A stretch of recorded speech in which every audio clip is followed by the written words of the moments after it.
Сябры, всех вітаю на нашым экстрэміскім канале. А чаму ён экстрэмісцкі? Ну, гэта ж вядома, таму што на ім таксама адбываюцца і палітычныя дэбаты. Ва ўсіх краінах адбываюцца палітычныя дэбаты, акрамя лукашэнкаўскай Беларусі. І вось таму ён і з'яўляецца экстрэміскім. Тое, што дзяржава павінна рабіць, яна наадварот, каб ніхто нічога не чуў, акрамя нашага хітра зачосанага. І сёння ў нас будуць цікавыя дэбаты. Будзе апять две пары, як заўсёды. Значыць, першая пара – гэта рух «Воля» і спікер ад руха «Воля» сёння будзе Анатоль Міхнавец і таксама Ватушка і рух «За свабоду» Михаил Кирилюк. Вітаю.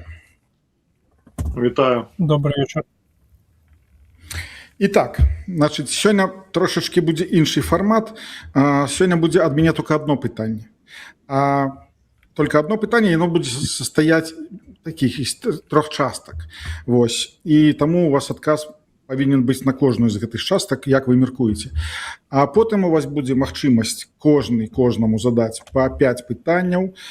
А пасля таго, як вы пачулі адказ, у вас можа быць рэфлексія. Вы можете неяк адрэфлексаваць на тое, што пачулі ад свайго апанента. І ў прыканцы будзе 2-3 хвілінкі. Это такой прамовы, пра каго ўсё-такі трэба галасаваць. Можа, мы зараз Михаила Кирилюка упэўнім у тым, што трэба галасаваць за рух «Воля». Ці наадварот. Можа, зараз прыканцы Анатоль Міхнавец скажа: не, усё, галасую за Ватушку і рух «За свабоду». Таму маё пытанне такое, некалькі частак. Значыць, яно для абодвух аднолькавае. Значыць, гэта больш пра адносіны паміж Коордынацыйнай радай і аб'яднаным пераходным кабінетам. Амаль што ў кожным спісе, только у там 3 спісах можа няма чальцоў аб'яднанага пераходнага кабінета. Значыць, першая частка. Як вы лічыце, патрэбна ли, каб у КР былі чальцы аб'яднанага пераходнага кабінета? Другое, каб, напрыклад, неяк павысіць статус КР, неяк дадаць ему там паўнамоцтв, статуса. Не патрэбна ли, каб непасрэдна КР вызначала чальцоў АПК? То бок не так, як зараз адбываецца, што офіс Ціхановскай прапануе, а на КР разбіраюць, і яна ўжо прымае рашэнне канчатковае. А каб непасрэдна, гэта будзе паўнамоцтва, каб непасрэдна у Коордынацыйнай радзе казалі: вось гэты чалавек будзе у аб'яднаным пераходным кабінеце. І трэцяе, гэта ж будзе і магчымасць, акрамя таго, што рабіць слухання, гэта і здымаць гэтай пасады, і назначаць там новых людзей, калі яны не спраўляюцца. Значыць, і апошняе, не патрэбна ли, вось тут такіх два могуць быць варыянта, ці, напрыклад, КР назначае кіраўніка аб'яднанага пераходнага кабінета, і ён потым прапануе сваю каманду, хто будзе працаваць на пасадах, ці наадварот, КР назначае прадстаўнікоў АПК, і яны потом прапануюць у главу. Так? Михаил, так як ваша фракцыя зараз па ўсіх апросах, па ўсіх апытанках такая самая больш збірае галасоў, прапаную вам першым адказаць на гэта пытанне. Добрый день. Дзякуй за пытанне, за магчымасць размовы. Я думаю, что тут я бы перавёў пытанне ў іншую плоскасць, тому что у нас не тая праблема, хто больш займае галасоў у Коордынацыйнай радзе. Я думаю, что перад чальцамі Коордынацыйнай рады і мінулымі і будучынямі галоўнае пытанне павінна стаяць, як зрабіць так, каб большасць беларусаў давярала Коордынацыйнай радзе, каб большасць беларусаў увогуле удзельнічала ў выбарах у Коордынацыйную раду, і нарэшце, каб больш беларусаў інтарэсавалася і удзельнічала ў дзейнасці Коордынацыйнай рады паміж выбарамі. Вось гэта будзе такая задача, і тады будзе прасцей это рэалізоўвацца. Што датычыцца пратаколу ўзаемадзеяння, тут Ёсць розныя думкі, ёсць розныя мадэлі, да, там кладуць як парламент, хтосьці, хто спасылаецца, што лепш бы ў Беларусі была парламенцкая рэспубліка, таму што вось прэзідэнцкую мы уже абпекліся, хай бы выбірала бы такіх чальцоў быццам бы урада, чальцы быццам бы прота парламента. Я разумею эту аргументацыю. З іншага боку, тут ёсць іншая аргументацыя, то што момант легітымнасці і мэты, для якой каардынацыйная рада зроблена, і та функцыя, якую яна можа выконваць зараз каардынацыйная рада, гэта прадстаўляць інтарэсы беларусаў перад іншаземнымі ўрадамі. І тут я могу сказаць, што ёсць пытанне легітымнасці ў тым, што так, каардынацыйная рада абраная, там і за яе прагаласавалі там апошні раз 6700 чалавек, е сфарміравала ад пачатку Святлана Ціхановскую, за якую прагаласавала, ёсць доказы гэтага, якія не аспрэчваюцца нікім з еўразвязу, з Амерыкі, з іншымі заходнімі партнёрамі некалькі мільёнаў чалавек. І гэта вядома ўсім палітычным акторам, якія дзейнічаюць на супрацьлеглую баку, з якімі мы ўваходзім у кантакт. І таму, скажем так, было бы, можа быць, трохі неразважліва адмаўляцца нам ад таго, каб чарпаць, пазаімстваваць кроху легітымнасці ад Святланы Ціхановскай для чальцоў аб'яднанага пераходнага кабінета, бо для кагосьці з знешніх актараў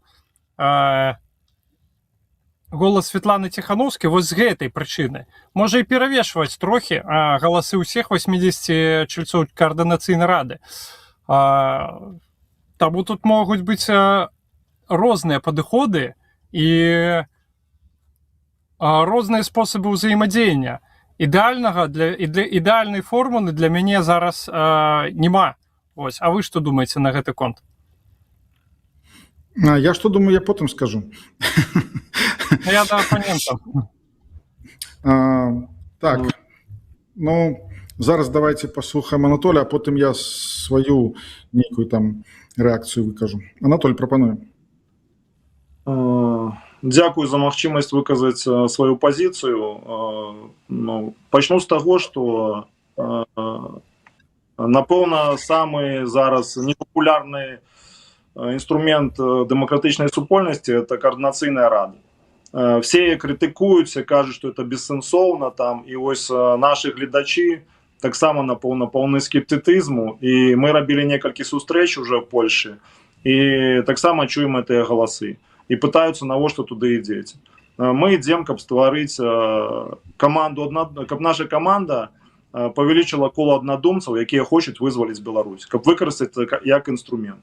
У 23-м годзе ў Киеве мы правялі канферэнцыю «Шлях да волі», дзе прапанавалі усім жадаючым далучыцца з палітычнай структуры, з грамадска-палітычных і абмеркаваць стратэгію вызвалення Беларусі.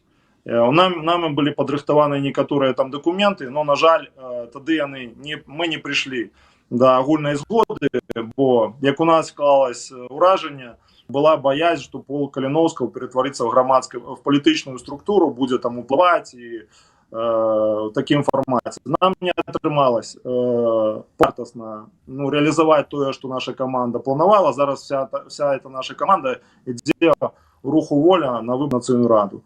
В перший день было палітычнае абмеркаванне, на другі дзень была закрытая частка, дзе была створана вайсковая камісія беларускай вызволення, працаваць в парамілітарным накірунку, аб'яднаць розныя групы, якія займаюцца мілітарным, парамілітарным накірункам. Таму на сёння я разглядаю, і наша каманда таксама разглядае каардынацыйную раду як інструмент, каб нарэшце паставіць на повестку дня да всей нашей беларускай дэмакратычнай супольнасці, да всего народа, стратегия вызволения Беларуси. Анатоль, значит, у меня было пытанне непосредственно пра адносіны паміж Коордынацыйнай радай і аб'яднаным пераходным кабінетам. Я прапаную адказваць на тыя пытанні па сэнсу. Я зараз адкажу на это пытанне. У нас ніхто нікога не прызнае. Вось мой калега з дыскусіі кажа пра легітымнасць, там мільёны людзей, которые прагаласавалі. Магчыма, але зараз людзі жывуць уже іншым часам, і нам трэба вярнуць эту нашу суб'ектнасць, легітымнасць на ўсіх магчымасцях узроўнях. Таму я хацеў бы, каб Коордынацыйная рада працавала з усімі суб'ектамі палітычнымі, якія ёсць, напоўніла іх зместам, і в адносінах, калі казаць з кабінетам, то я, каб Коордынацыйная рада прызначала людзей в кабінет, каб кабінет справаздачнасць меў перед Коордынацыйнай радай, і каб Коордынацыйная рада не была просто чатом в интернете, как я ведаю, часто там людей нават не приходило на голосование, а мы наполнили с местом эту структуру и занялись реальными справами, вырашением проблем и наближением перемен в Беларусь. Тому я за то, каб были реальные полномочия уплыва на людей, на политиков. Калі хтосьці некомпетентны, не робіць нешта, то их могли откликать, выкликать на справаздачу, каб это была реальная праца, і мы нарэшце памянялі парадигму, калі все один с одним сварацца, выставляют претензии в интернете, а сели за стол, поговорили, калі хтосьці штосьці не зразумел, патлумачылі, ці хтосьці некомпетентен, его памянялі, і каб это рабілось структурна. Дякую. Глядзіце, маё стаўленне тут ні пры чым. То бок, як я да гэтага стаўлюсь. То бок, я лічу, чым больш будзе розных механізмаў уплыва на няхай беларускую палітыку замежжа ад Коордынацыйнай рады, тым больш людзей будзе зацікаўлены удзельнічаць у выбарах. Напрыклад, зараз, напрыклад, той же Бабарыка не удзельнічаць у выбарах, а там іншыя спісы адмовілись. А калі была магчымасць неяк уплываць на нешта, на палітыку беларускую. Но гэта ўжо вы будете абмяркоўваць, калі пройдуць ваши спісы УКР, гэта вы уже будете абмяркоўваць там. Вось, я лічу. Гэта было ад мяне пытанне, і на гэтым ад мяне скончым. І зараз я прапаную пачынаць у нас Анатолий Михнавец пытанне да прадстаўніка Ватушка Рух за свабоду. Я хотел запытаць, які зараз вы юрыст, які зараз юридичный статус Коордынацыйнай рады, бо чуў, што былі прапановы яе зарэгістраваць в нейкай форме, бо была всем вядомая ситуация с фондом, якім кіравала Анжэніка Мельнікава, якую ішлі грошы на працу Коордынацыйнай рады. І так атрымалось, што за все тыя гады працы Коордынацыйнай рады у Коордынацыйнай рады няма юридичнай асобы. Якая зараз ситуация? Откажите, каля ласка.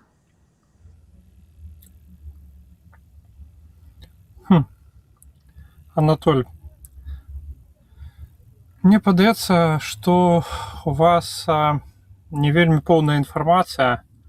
Здаецца, што фондам, з якога выйшлі грошы на рахунак Мельнікавай, гэта быў фонд кіберпартызанаў, а не Коордынацыйнай рады, по моих звестках. А вы так кажете, быццам бы это был фонд Коордынацыйнай рады. Анатоль, вы потым у вас будзе рэфлексія. Зараз Михаил адкажа спокойно.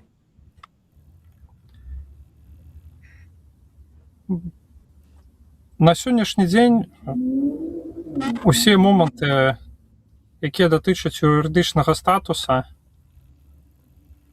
фракцыя «Воля», якая была у Коордынацыйнай радзе апошнія 2 гады, ведае дакладна так само, як і наша фракцыя, якая была у статусе Коордынацыйнай рады апошнія 2 гады. Гледачы не ведаюць, я для іх агучу. Было шмат абмеркаванняў наконт рэгістрацыі юрасобы. Наколькі я ведаю зараз, гэты працэс рэгістрацыі ідзе, я непасрэдна як праўнік у яго не ўцягнуты, гэтым займаюцца іншыя асобы. Што датычыцца статуса прызнання Координацыйнай рады, яна прызнана Еўрапарламентам, парламенцкай асамблеяй Савета Еўропы, сенатам Польшчы. Яе прадстаўнікі прынимаюцца на даволі высокіх узроўнях на урадах Еўрапейскага звязу. Гэта прызнанне. Вось. Мне здаецца, я адказаў на пытанне. Анатоль? Укладніць? Не, Я не удакладніць, добра. Я добра ведаю сітуацыю з рэгістрацыяй, з тым фондам, якім была Анжеліка Мельнікова, чым он там, як там все, бо ведаю асабіста людзей, которые там прымалі ўдзел в этом всем. Маё пытанне было, чаму нема юридичной особы, подається это, ну, как бы, натуральное питання, чому у Координаційної ради до этого часу нема юридичної особи, і коли там все кажуть, какие-то крадуть гроші, там ще что-то непонятное, там фонди, рахунки, що повинно все бути прозристо, повинно бути зареєстровано, і всі люди повинні це бачити. Мене просто, ну, вот это питання цікаво. У мене немає претензій к вам, я просто запитав вас як юриста, ці ёсць это, ці нема. Ну і калі вось зараз не зразумела, ці это ёсць, то уже год пройшов з того часу, як пропала Анжеліка Мельникова. Ну і это, мне падаецца, не вельмі нормальная ситуация, что до этого часу это питание не вырашено. Дякую. Михаил, пропоную задать питание Анатолию. Так, мне здаецца, я яшчэ там до конца не адказаў Анатолію на пытанне. Я, можа, працягну, так, за хвіліначку. На папярэдняе пытанне. Глядзіце, калі вы былі на абмеркаваннях, вы ж, ну, чальцы вашай фракцыі дакладна былі, павінны былі быць, датычыцца рэгістрацыі асобы, юрыдычнай асобы для Координацыйнай рады, то там прычыны складанасці з рэгістрацыяй вельмі простыя, яны вынікаюць з юрыдычнай сутнасці Координацыйнай рады, то што там 80 чалавек, і хто будзе учредителями, фундатарамі гэтай фундацыі. І калі это робіцца на 2 гады, да, то трэба 80 чалавек увесці ў КРС, а потом 80 чалавек вывесці, ці хтосьці з іх прадліць мандат. Ну, гэта юрыдычнае пытанне складанае, не такое простае, як здаецца з першага погляду. Таму яно доўга абмяркоўвалася, не маглі прыйсці да згоды, у якой-то форме будзе. Таму што, ну, у нармальных краінах не трэба парламенту рэгістраваць юрыдычную асобу. Ён проста існуе на падставе закона о парламенце, які адмыслова для гэтага напісан. І там усё прапісана. Мы вымушаны выдумляць нейкія квазіформы, якія для гэтага не прадугледжаны, і ісці на кампрамісы. І заўсёды, калі такая вось складаная юрыдычная сітуацыя, хтосьці знаходзіцца за, хтосьці супраць. Это, як заўсёды, сярод 80 чалавек з рознымі поглядамі. Прыйсці да того моменту, калі 80 чалавек будуць ідэальна за па любым пытанні, ну, гэта даволі складана, гэта ведае любы чалавек, які праводзіў сабранне, там, напрыклад, домаўпраўлення ці гаражнага кааператыву, ці яшчэ нейкай суполкі людзей, ці палітычнай партыі, да, там, ці там камерцыйных акцыянераў, як я калісьці рабіў. Гэта прычына, да, ну, калі ваши чальцы былі на гэтым меркаванні, слухалі, яны павінны былі гэта ведаць і памятаць. Я ж памятаю. Вось, што датычыцца грошай, ну, яшчэ раз, кіберпартызаны, не Координацыйная рада. Вось, бо так быццам бы гэта прагучала, як падразумевалася, чаго ты, Кірылюк, не падаў заяву ў паліцыю, каб не вярнулі грошы.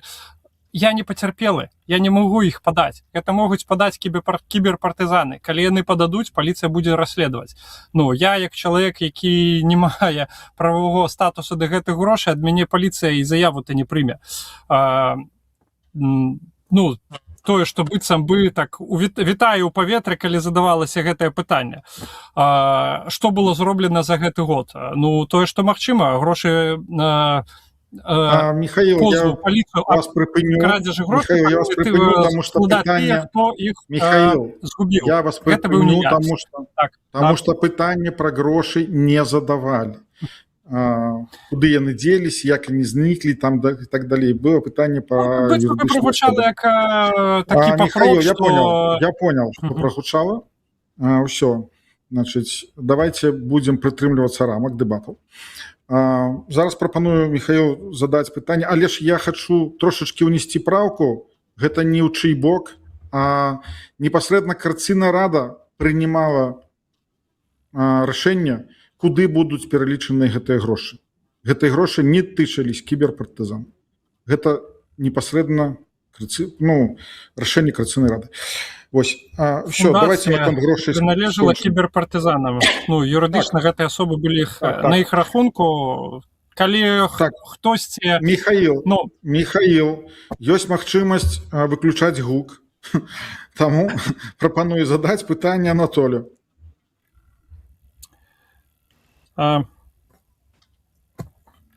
Анатоль, я прачытаў вашу праграму. Мне яна вельмі падабаецца. Я з усімі пунктамі згодны, то, што датычыцца незалежнасці і неабходнасці вызвалення Беларусі з-пад расійскага ўплыву. Тут я абодвымі рукамі за і упэўнены, абсалютна такога ж самага думкі прытрымліваюцца кіраўніцтва нашай фракцыі, большасці чальцоў. Пытанне ў мяне ў механізмах. Якія крокі вы бачыце для таго, каб развіваць гэты воінскі напрамак, і як вы тут видите ўдзел Координацыйнай радзе у гэтым парамілітарным руху? Я не был в попередней Координацыйнай радзе, першы раз иду на выборы, но от размоў с моими коллегами ведаю, что усе пытанні, якія датычны былі парамілітарнага накірунка, яны не голосовались, заговаривались, там, люди не приходили на голосование. Все шло вельми складано. Я хотел бы, как зараз в этом новой Координацыйнай раде все люди отказно подошли, бо побач ідзе с нами война, магчыма война и в нашем регионе, в Польше, в Европе. Мы бачым, что адбываецца наогул у свеце, что зараз ламаюцца все правила, и то, что раней падавалось немагчымым, зараз адбываюцца конфликты рознага ўзроўня.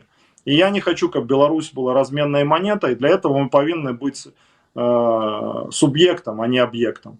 Для этого мы повинны быть моцнымі. Калі наша вся повестка наших демократычных сил в основном складаецца: у нас диктатура, поможите нам, там, падтрымайце нас. Ну, я лічу, что трэба менять парадыгму, трэба размаўляць с позиции, что вам выгодно, каб Беларусь была незалежная, вам выгодно, каб у беларусаў была беларуская вызвольная армия, вам выгодно моцнае беларускае подразделение в Украине.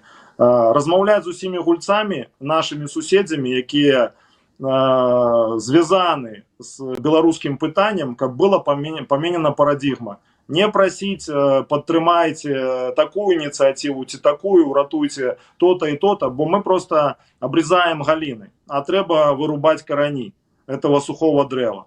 Тому я за тое, каб было поменен подыход, пытания подымались широкого спектра, а не только гуманитарные, бо гуманитарные проблемы мы будем вырашать без конца. У нас есть люди компетентные, мы повинны збудаваць структуры, и, дзякуючи этим структурам, поменять ситуацию в Беларуси. Пытанне як было? Пытанне як? Про субъектность. Мы мели сустрэчи с разными польскими политиками, с депутатами, с генералами отставными. Подымали пытанне стварэння беларускай вызвольнай армии. Потому что, например, у некоторых экспертов и в интервью была такая думка, что трэба дапамагчы беларусам, это в польских интересах. Это были меркаванні экспертов. Калі мы з імі сустракались, например, с генералом Скшипчиком, он сказал: про эти речи повинны говорить ваши политики. Яны этого не кажут, ни на яких сустрэчах. Ми хочемо це питання піднімати праз координаційну раду, наприклад, на міжнародних зустрічах, каб не боялися це питання піднімати. Ми не збираємося не розв'язувати ніяку війну. Ми збираємося бути приготованими, щоб наші люди були приготовані для будь-яких можливих сценаріїв. Тому що ви бачите, що всі країни зараз змінили парадигму, рихтуються до війни. Тільки білоруси нічого не можуть зробити, бо ми зараз знаходимося в еміграції. Але навіть в цих умовах ми можемо розпрацювати механізми, коли наші люди будуть підрихтовані, не будуть ахвярами, а будуть супольно з європейськими країнами заховувати мир в регіоні. Михаил, рефлексія. Я буду рады, калі гэта атрымаецца. Я пакуль што не бачу практыкі, каб, можа быць, вы ведаеце больш мяне, але я не магу згадаць зараз там у апошняй сучаснай гісторыі, там, можа, гадоў там 20 апошніх, каб парамілітарныя атрады адной дзяржавы ствараліся там на тэрыторыі іншай дзяржавы. У еўрапейскім звязе ці дзесьці яшчэ там бліжэйшыя прыклады, можа быць, там нейкі Курдзістан будзе, там ці можа быць Югаславія.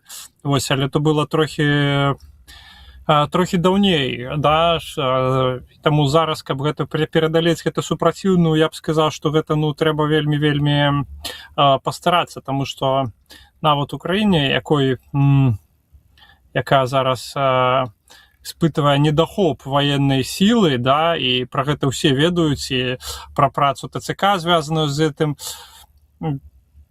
Але ж, наколькі я ведаю, яны не вельмі, ведаеце, запрашаюць усіх беларусаў паслужыць у ЗСУ, а навогуле там вельмі моцны фільтр зроблены. І гэта нават у Украіне, у якой, ну, вельмі вялікая патрэба у новых ВРах.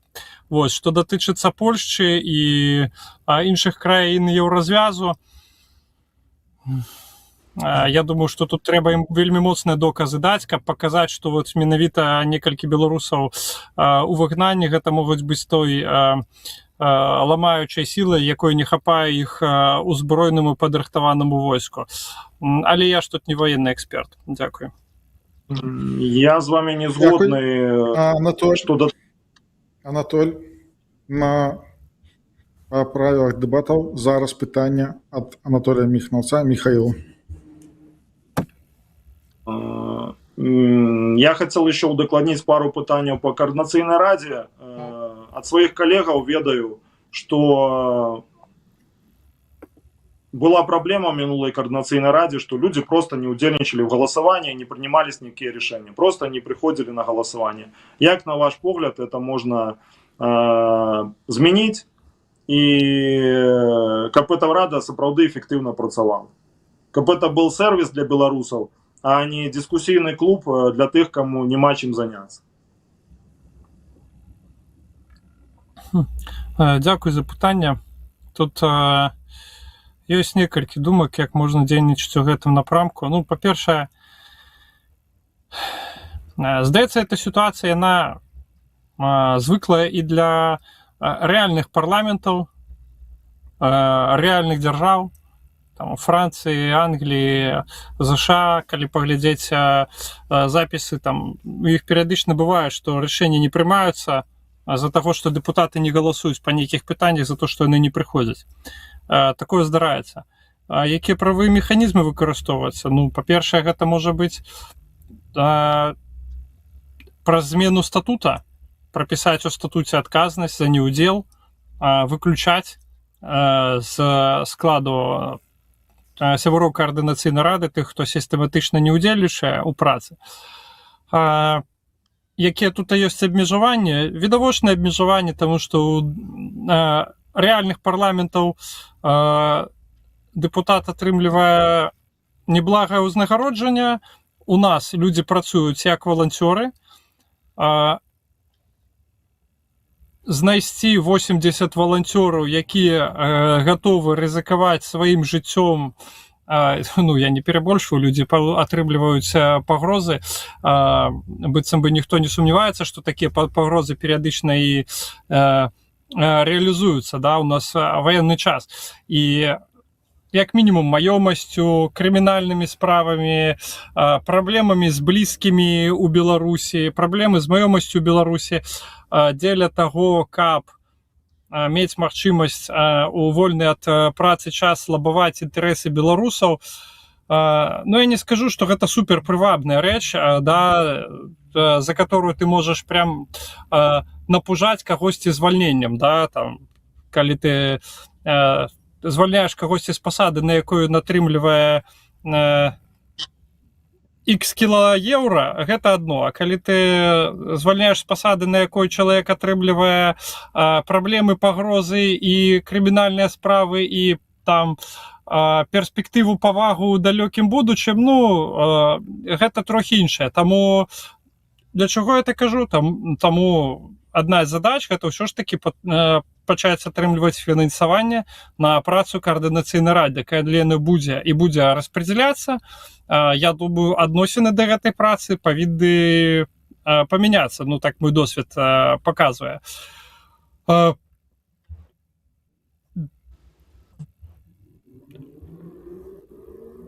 Калі ж ёсць нейкія удакладняючыя моманты, кажыце. Я Не, хотел давайте- рефлексию. Рефлексія, Сказати свою так, давайте без удакладнення рефлексію, Анатолій, пропоную. Шановные белорусы, каб не было такой ситуации, что люди боятся голосовать в координаційній раді, ці там нема їх часу, там еще что-нибудь, я закликаю вас підтримати рух «Воля», который идет. У нас великая частка со списка — это люди, которые воевали в Украине, были в полку Калиновского. Это волонтеры, так само, которые ездили в Украину и допомагали. Мы туда идем, как використати координаційну раду как інструмент наблизити сапраўды перемены. Как принять на тому уровне, яким працує координаційна рада, потрібні постанови, закони, там, резолюції, не веду, меморандуми, звертатися к міжнародній супольності, звертатися к супольностям білоруським і поміняти ситуацію. Не бояться, не там інтригувати. І закликаю так само білорусів активно удельничать в этом. Коли ви бачите, що люди, за яких ви проголосували, нічого не роблять, то впливайте на координаційну раду. Закликаю йти на вибори, підтримати наш блок, ми будемо голосувати, ми будемо удельничати, ми будемо пропонувати речі реальні і будемо їх робити. Так, значить, упрыканцы будзе магчымасць зрабіць рэкламу свайму блоку, і ў тым ліку, акрамя рэкламы, калі у вас под рукой ёсць ручка і лісцік, тое, што, напрыклад, казаў апанент, і вы хочаце там неяк удакладніць гэтыя пазіцыі, таксама будзе магчымасць упрыканцы стрыма гэта зрабіць. То бок і прапанаваць, за каго галасаваць. А мы зараз наконт пытанняў, як бы, ну, больш працуем рэфлексія наконт адказа. І так, я лічу, што гэта складанасць вялікая. Вось. І тое, што 2 гады, гэта тоже, ну, дадае вось гэтай складанасці, што людзі пасля першага года ідзе стамленне. Але ж, ну, пабачым, як будзе ў гэтай карціннай радзе. Як з гэтым бароцца, ёсць яшчэ адна прапанова, зараз гэта не тычыцца дэбатаў, ёсць яшчэ адна прапанова. Я буду таксама і заклікаю іншых блогераў і журналістаў, каб мы больш распавядалі пра карцінную раду, хто як галасуе, хто прымае якія рашэнні і так далей, каб нашы грамадзяне ведалі, што там адбываецца, ведалі. Вось. І гэтым проста патрэбна займацца, каб гучалі гэты фаміліі, якія не ходзяць на паседжанні, якіх не дагрукацца, каб яны проста зайці на 3 хвіліны, азнаёміцца з дакументам ці там са спісам сваім у телеграм-канале, напрыклад, там паразмаўляць і сказаць, ну, давайте так праголосуем. Калі чалавек не можа знайсці раз у тыдзень прыблізна 5 хвілін гэта зрабіць, ну, пытанне, што ён там робіць. Але ж вернемся да дэбатаў. Михаил, прапаную задаць сваё пытанне.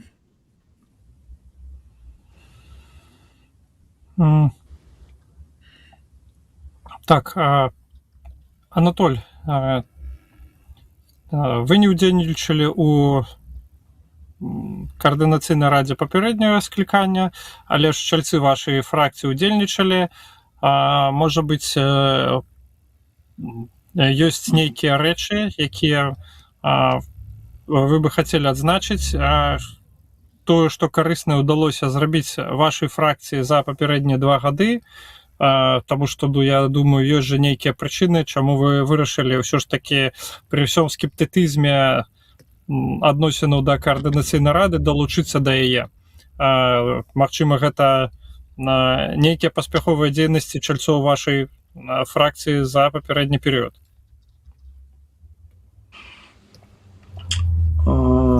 Я удзельнічаў падрыхтоўцы нашай фракцыі да мінулых выбараў. На той час я был в полку Калиновского, и частка наших бойцов хотела идти баллотоваться. Но из-за этого возник конфликт там внутренний, что привел к реформам полка Калиновского. И мы не смогли удзельнічаць тады паўнавартасна, тая наша команда, якая хотела в тых выборах. Ад своих коллег, якія прайшлі на мінулых выборах, я ведаю, что они, их приоритет был ось это праца парамілітарная, дапамога ветэранам, дапамога беларускім ваярам, вырашэнне пытанняў канцэптуальнае. З іх ініцыятывы былі прыняты некаторыя там пастановы пра гарантіі в будучым в незалежнай Беларусі, пра падтрымку. Але это в основном были декларативные речи. Я хотел бы, как в этой координационной раде, мы подумали, что мы можем сделать уже, не декларационное и не в будущем, когда мы переможем, а уже зараз уплывать на ситуацию. Еще хочу значить, что одна из важных справ, которую поднимала наша фракция, это был полиграф. Ведаю, что на ім вельмі часто спекулявали, и так выніку и ничего не атрымалось провести. Лічу это питание принциповое. І таксама звертаю до всіх глядачів, що є механізми, є процедури, протоколи. Не треба цього боятися, каб це вживати особи. І у нас було у людях, які побач, а люди, які випадкові, які працюють супроти нас, не могли впливати на прийняття рішень.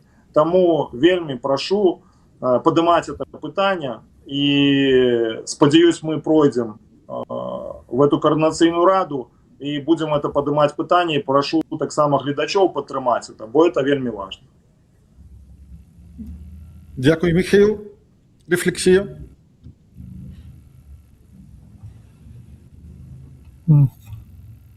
Так,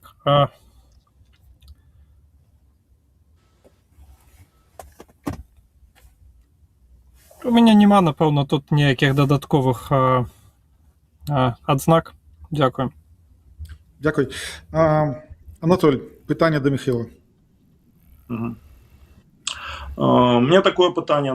Напевно, найбільша діаспора білоруська зараз знаходиться в Польщі. І ми з вами, я наскільки ведаю, ви знаходитесь в Польщі. Ми колись з вами там пересікались в Центрі Білоруської Солідарності.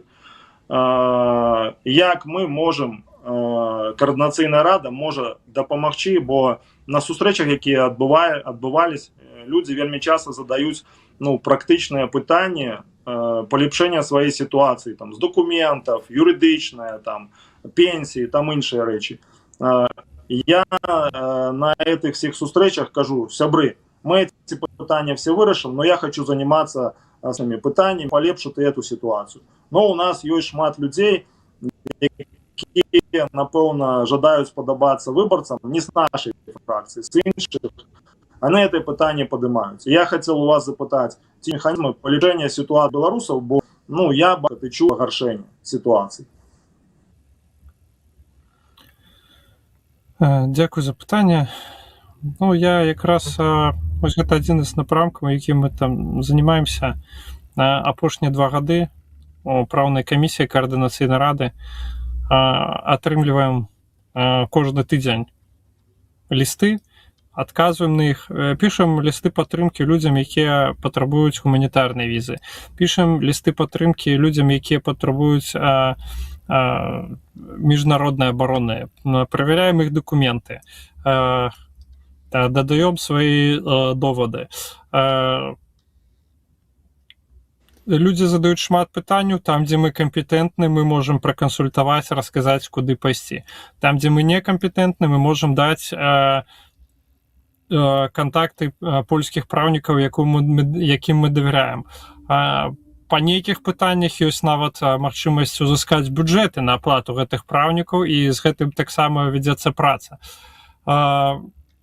Што датычыцца пенсіі, недавно, можа, бачылі публікацыю, Павел Латушка у рамах аб'яднанага пераходнага кабінета і каардынацыйнай рады арганізавалі мы сустрэчу у пенсійным фондзе Польшчы.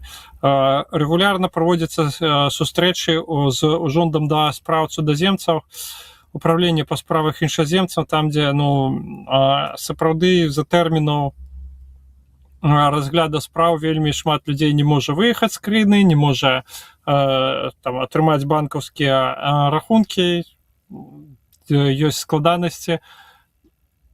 Ходзім туды на прыём, агучваем праблемы, нас чуюць, нам у некаторых выпадках кажуць, што могуць зрабіць, у некаторых выпадках кажуць, што у нас 800 тысяч новых внёскаў з поводу вайны ў Украіне, таму тэрміны будуць скарочаны, але не раней, чым праз 1,5 гады. І гэта таксама каштоўная інфармацыя, каб чалавек ведаў, што і разлічваў свае планы на жыццё, не думаючы пра тое, што ў яго там будзе нешта праз 2 тыдні. Былі ў камісіі па фінансаваму надзору з нагоды блакіроўкі рахункаў беларусам. Таксама даводзілі туды пазіцыю, даводзілі аргументы, прынеслі тэчку, мы дагэтуль у тэлеграм-канале зрабілі апытанку, хай папрасілі людзей, хай дасылаюць свае праблемы з банкаўскімі рахункамі, атрымалі на некалькі лістов А4 пісем, сістэматызавалі, перадалі ў камісію па фінансаваму надзору, прадэманстравалі, што гэта праблема сістэмная, прапанавалі некалькі варыянтаў рашэння. Камісія будзе кансультавацца з іншымі дзяржаўнымі установамі. Мы будзем запрашаць... Анатоль недзе прапаў. Анатоль на сувязі, не? Зараз дачакаемся. Ён трошачкі там падвісаў.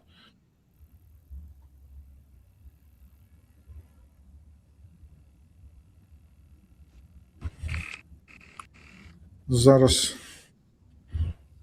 Анатоль на сувязі, не? Анатоль, чуеш нас? Так, все, з'явіўся. Угу. Михаил. Ёсць я? Да. Так, Не ёсць. бачу все. Па камісіі надзору фінансавага таксама чакаем адказу, пішам запыты ў краёвую адміністрацыю скарбовую, як это у Жонда спраў цудаземцаў.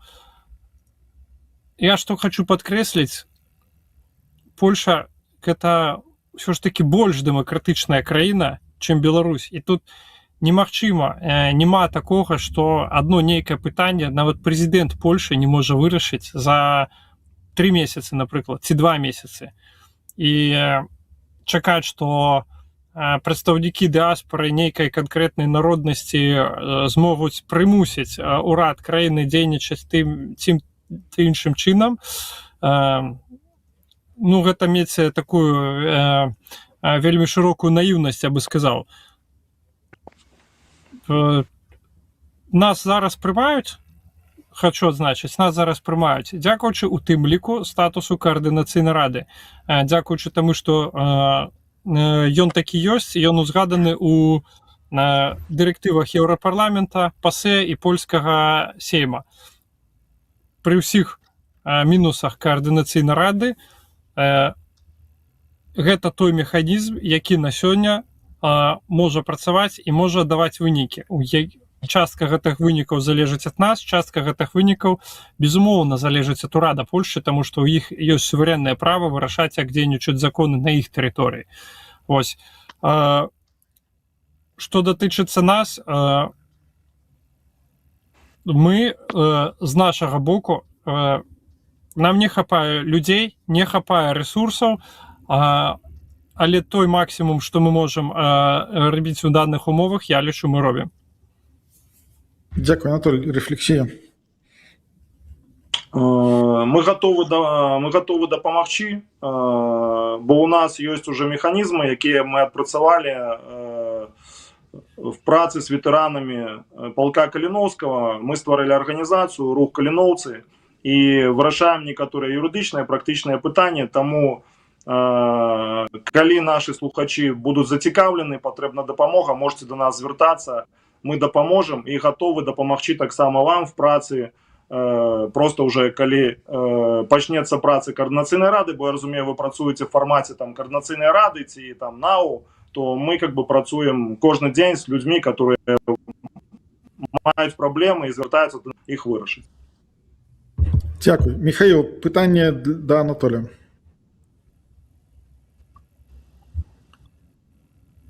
Так, я зразумеў толькі што вы расказалі пра тое, што вы робіце такі трохі працу праваабарончай арганізацыі, калі я правільна зразумеў. Ці гатовы вы да супрацы ў гэтым напрамку з нашай фракцыяй, з іншымі фракцыямі ў рамах координацыйнай рады? Ці хацелі бы такой супрацы увогуле? Як вы ставіцеся да ўзаемадзеяння фракцыі на будучай кадэнцыі? Мы готовы супрацоўнічаць з усімі, хто падтрымоўвае стратэгію вызвалення Беларусі. Нам нема розніцы, бо ёсць людзі, будзем шчырыя, якія ўжо не хочуць вяртацца в Беларусь, якія хочуць рабіць кар'еру тут і там палітычную, дзеяча дыаспары, такія ёсць сярод людзей, якія ідуць координацыйную раду.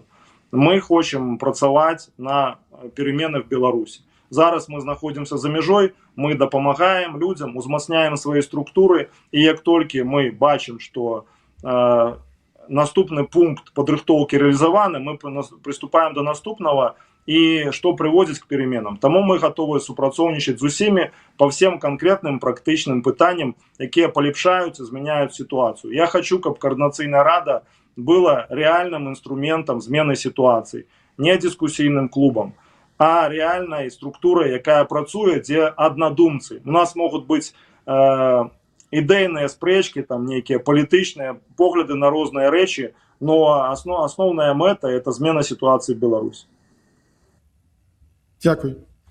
Михаил, рефлексія будзе ці не? Бо мы уже по часу, трэба нам хутчэй. Михаил, дякую, мне дастаткова інфармацыі. Дякую. Анатоль, пытанне да Михаила.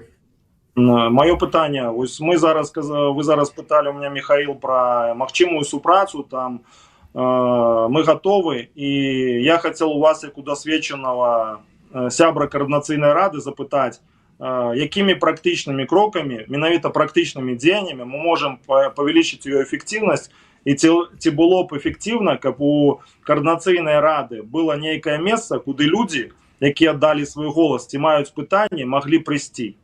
Бо ёсць офісы розных арганізацый, праваабарончых, там гуманітарных, грамадска-палітычных, куды людзі прыходзяць са сваімі праблемамі і там не могуць знайсці вырашэння.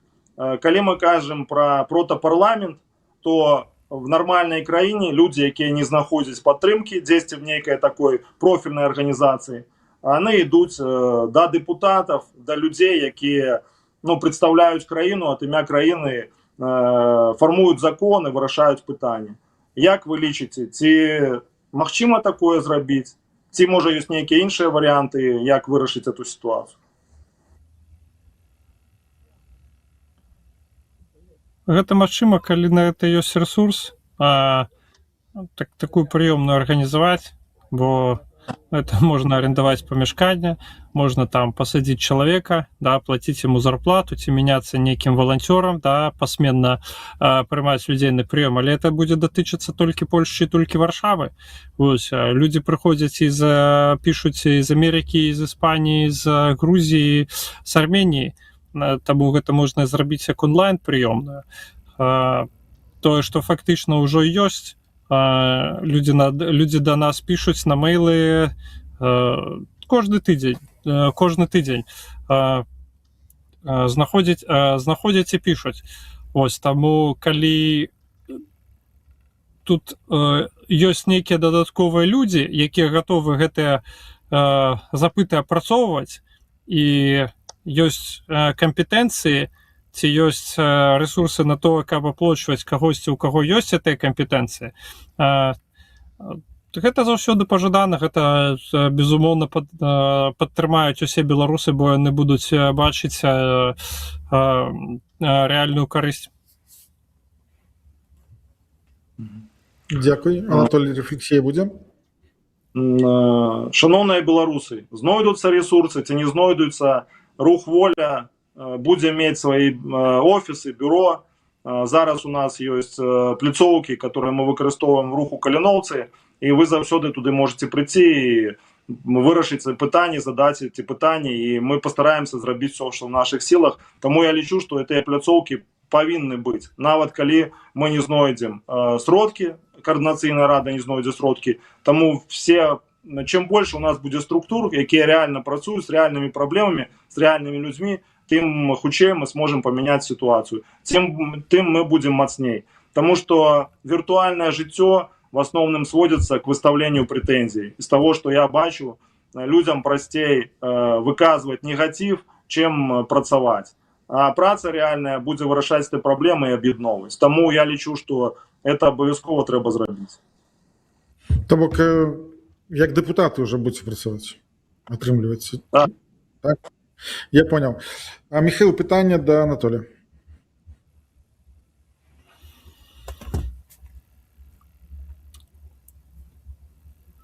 Так.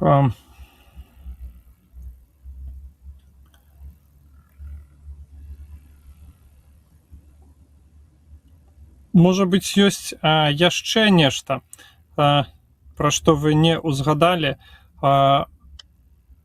чтобы вы у чым магла бы быць дадатковая карысць ад каардынацыйнай рады. Я пакуль бачу такія два напрамкі, якія вы ўзгадалі. Гэта такая дзейнасць праваабарончых арганізацый і дапамога каліноўцам, дапамога ЗСУ Украіны, можна сказаць. Ці плануеце вы прымаць удзел у нейкай там у нейкіх міжнародных сустрэчах, можа быць, у там сустрэчы на ўзроўні парламенцкай асамблеі НАТО, калі у вас ёсць зацікаўленасць у такім мілітарным напрамку, і калі вы агучваеце адзін са сваіх напрамкаў, гэта далучэнне Беларусі да НАТО? Я хочу, каб наш голос был почут на всех международных пляцоўках. Тому, что мы кажем про практычныя рэчы, они могут не подобаться, потому что все хотят жить в мире, никому не хочется там менять стиль жыцця, сидеть в подвалах ці землянках, але мы прапануем не это, мы прапануем быць падрыхтаванымі. І мы хочам звяртацца да міжнароднай супольнасці, што ім выгадна, каб Беларусь была свабодная. Не просто мы бедныя, падтрымайце нас, а у нас ёсць план, і вось наша дорожная мапа, по якой можна працаваць, ситуация это будет зменена. Потому что на Украину напали с территории Беларуси. Польша, калі будуць какие-то рабіцца правокации, таксама будут с территории Беларуси. Литва таксама с территории Беларуси. Беларусь ключевой элемент в регионе, региональной бяспеки. Тому мы хочам выступать на этих всех пляцоўках, падымаць гэтае пытанне. Бо в мінулым скліканні координацыйнай рады нашим прадстаўнікам не атрымоўвалось нікуды трапляць, бо былі іншыя прадстаўнікі. І таму зараз я звяртаюсь да усіх тых, хто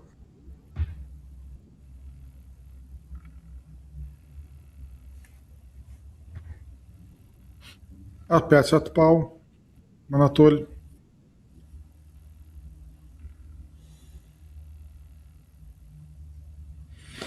На жаль, опять интернет отвалился. Так, ну пачакаем пакуль з'явіцца, давайте я зараз ну, Михаил, уже пачакай таксама, я зараз быренька гляну каментары, што тут людзі пішуць. Вось, і я адкажу ім непасрэдна. Будзем чакаць, пакуль Анатоль з інтэрнэтам вырашыць праблему. Так, ну тут больше у чате такі невялікі бульбасарадчык ідзе, кожны там накидывае друг на друга і на ўсіх астатніх. На гэта ўжо як бы увагу нейкую там звяртаць не мае ніякага чына. Вось. Я бачу, што тут нейкі такі напад пашоў на Анатоля. Вось. Ну, Таксама карысна. Ну так. Так, что там с подключением режиссер трансляции, что у нас скажа?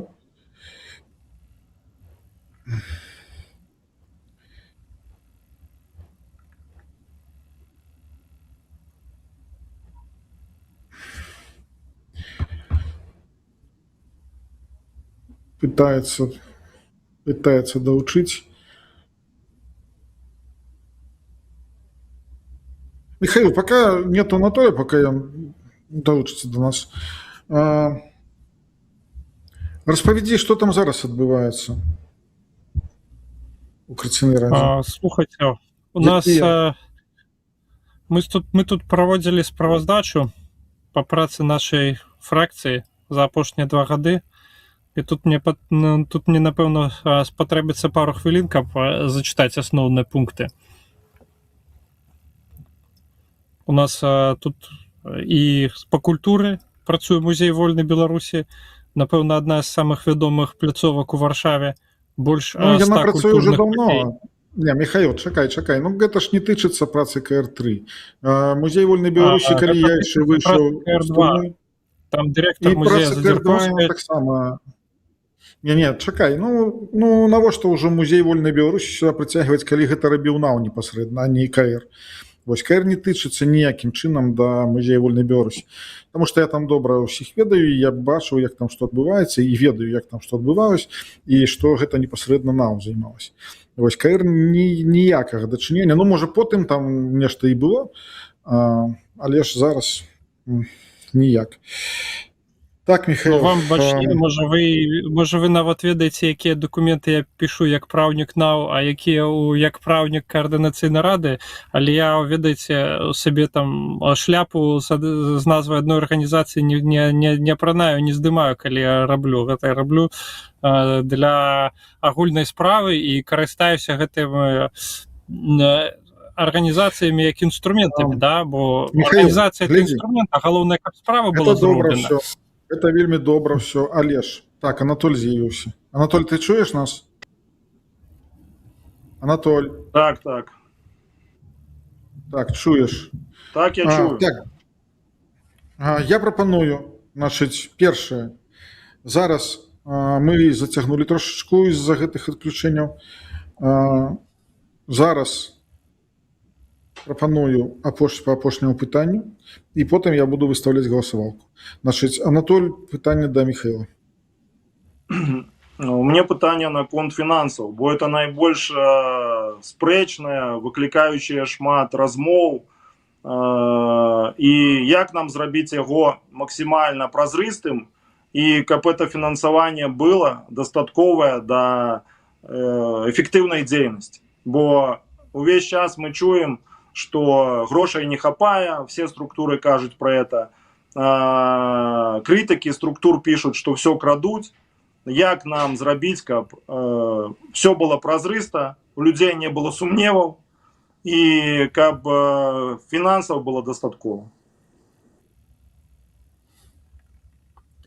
Ну, па-першае, трэба, каб нехта займаўся гэтым фандрайзінгам,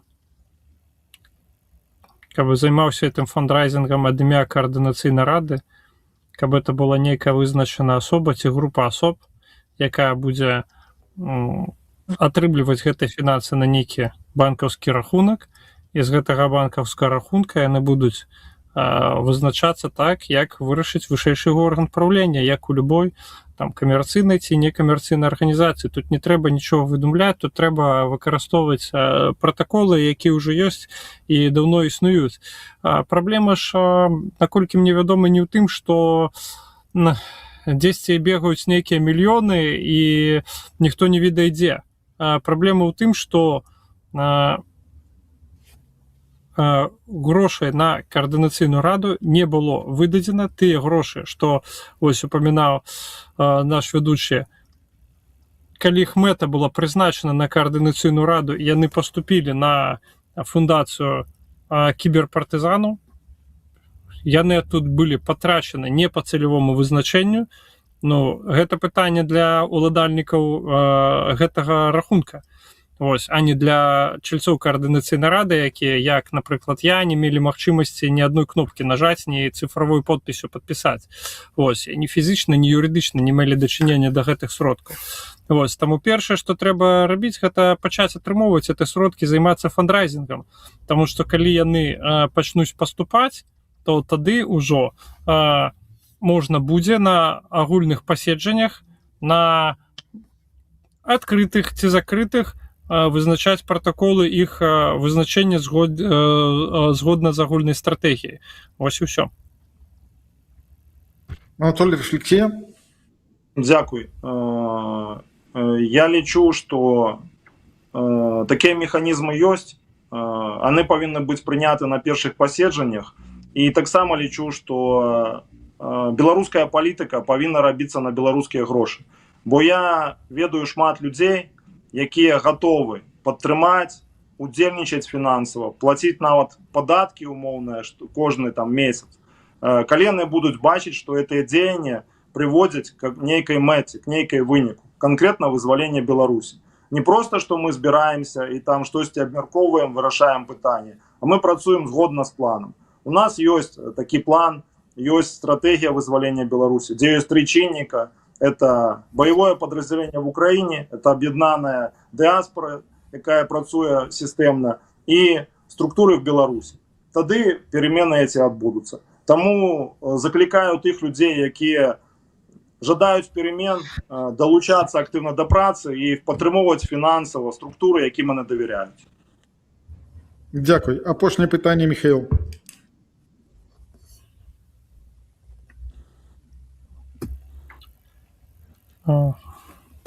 Так, дзякуй. У мяне няма больш пытанняў. Дякуй. Зараз у кожнага ёсць магчымасць зрабіць піар-акцыю пра за каго трэба галасаваць. Анатоль, прапануем. Шановныя беларусы, Анатоль, пераб'ю, прабач. І яшчэ таксама нешта, калі не было магчымасці, вось зараз у галаве там пракруцілі, якія былі адказы на пытанні, напрыклад, ці яшчэ нешта было дадаць. Таксама ў гэту прамову можна ўсё гэта ўмесціць. Прапануем. Шановныя беларусы, закликаю вас адкінуць скептыцызм, адкінуць роспач і далучыцца да працы нашай каманды. Руха воля. Мы маем план. Наша команда состоит из крутых людей. Кожное прозвище – это особа, якая на своем жыццёвым шляху шмат што зрабіла. У нас есть молодые люди таксама, якія толькі пачынаюць жыццё, но яны вельмі моцныя, ідэйныя. І мы нашай камандай перакананы, што можам шмат што зрабіць. Выборы в координацыйную раду мы разглядаем як просто одну з прыступкаў, одну з этапаў рэалізацыі нашего плана. Калі вы нас падтрымаеце і мы максімальна больш правядзем людзей, то нам это атрымаецца зрабіць хутчэй. Таму закликаю вас не бояться, не быть абыякавымі, прийти на гэтыя выборы в траўні і прагаласаваць. У нас ёсць план, мы ведаем, што рабіць, і упэўнены, што разам мы сможем эти все перамены наближить. Для тых людзей, хто стаміўся, я хочу сказать, что все вырашается в команде однодумцев. Одночасово у людей-однодумцев руки не отпускаются. Тому долучайтесь просто до нашей команды. У тех людей, у кого есть там пытания, какие-то претензии, приходите к нам на размовы, не пишите в интернете, это ничего не вырашае. Вырашаюць только реальные сустрэчы, реальные справы. Тому долучайтесь до нашей команды, голосуйте за наш рух «Воля», блок номер 4. Мы готовы працаваць з усімі людзьмі, якія реально хочуць перемен. Дякую. Дякую. Михаил? Дякую за магчымасць слова. Я б хацеў трохі больш сказаць пра вынікі працы нашай фракцыі у Координаційнай радзе. Нами была прынята справаздача аб адказнасці Лукашенка, якая была направлена ў міжнародныя і урадавыя арганізацыі, якая стала адным з пунктаў падтрымкі крымінальнай справы у міжнародным крымінальным судзе. Зараз гэта справа супраць Лукашэнкі перайшла на новую судовую стадію, і гэта сапраўды унікальная сітуацыя, калі на Пуціна ўжо выдан ордер, і на Лукашенка таксама ёсць паставы для выдачы ордера. І калі амаль 9 месяцаў таму назад гэта было яшчэ такое можа быць, то зараз гэта ўжо такая працэсуальная стадія, на якой міжнародны крымінальны суд сказаў, што да, ёсць дакладна падставы для расследавання. Гэта унікальны кейс для рэгіёна, таму што такія рэчы атрымлівалі такія людзі, як Мілошевіч і як Кадафі. І гэта вельмі важнае значэнне мае, і тут праца чальцоў Координаційнай рады з боку нашай фракцыі таксама ёсць. Ёсць яшчэ, трэба адзначыць, працу па санкцыях, якія датычацца Беларусь-Калія. Гэта таксама былі важныя праўкі ў санкцыйныя лісты, і я хочу нагадаць, што менавіта з-за санкцыяў на Беларусь-Каліі гэта былі прадметам для гандля, за нагоды якой выпускаліся беларускія палітвязні з-за ціска амерыканскай адміністрацыі. І гэта таксама той унёсак, які трэба адзначыць. І ёсць яшчэ гарманізацыя гандлёвых санкцый супраць рэжыму Лукашэнкі і Расіі. Яна дасягнута амаль на 90%.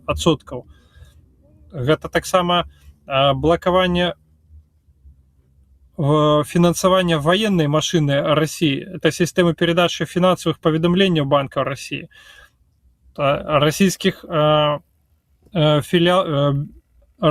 банков, их филиалов у Беларуси, банков у Беларуси с российским капиталом.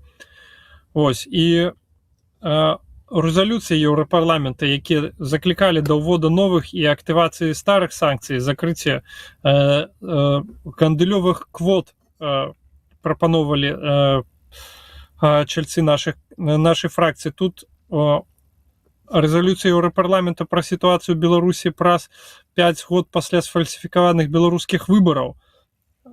Таксама санкцыі супраць саюзнай дзяржавы.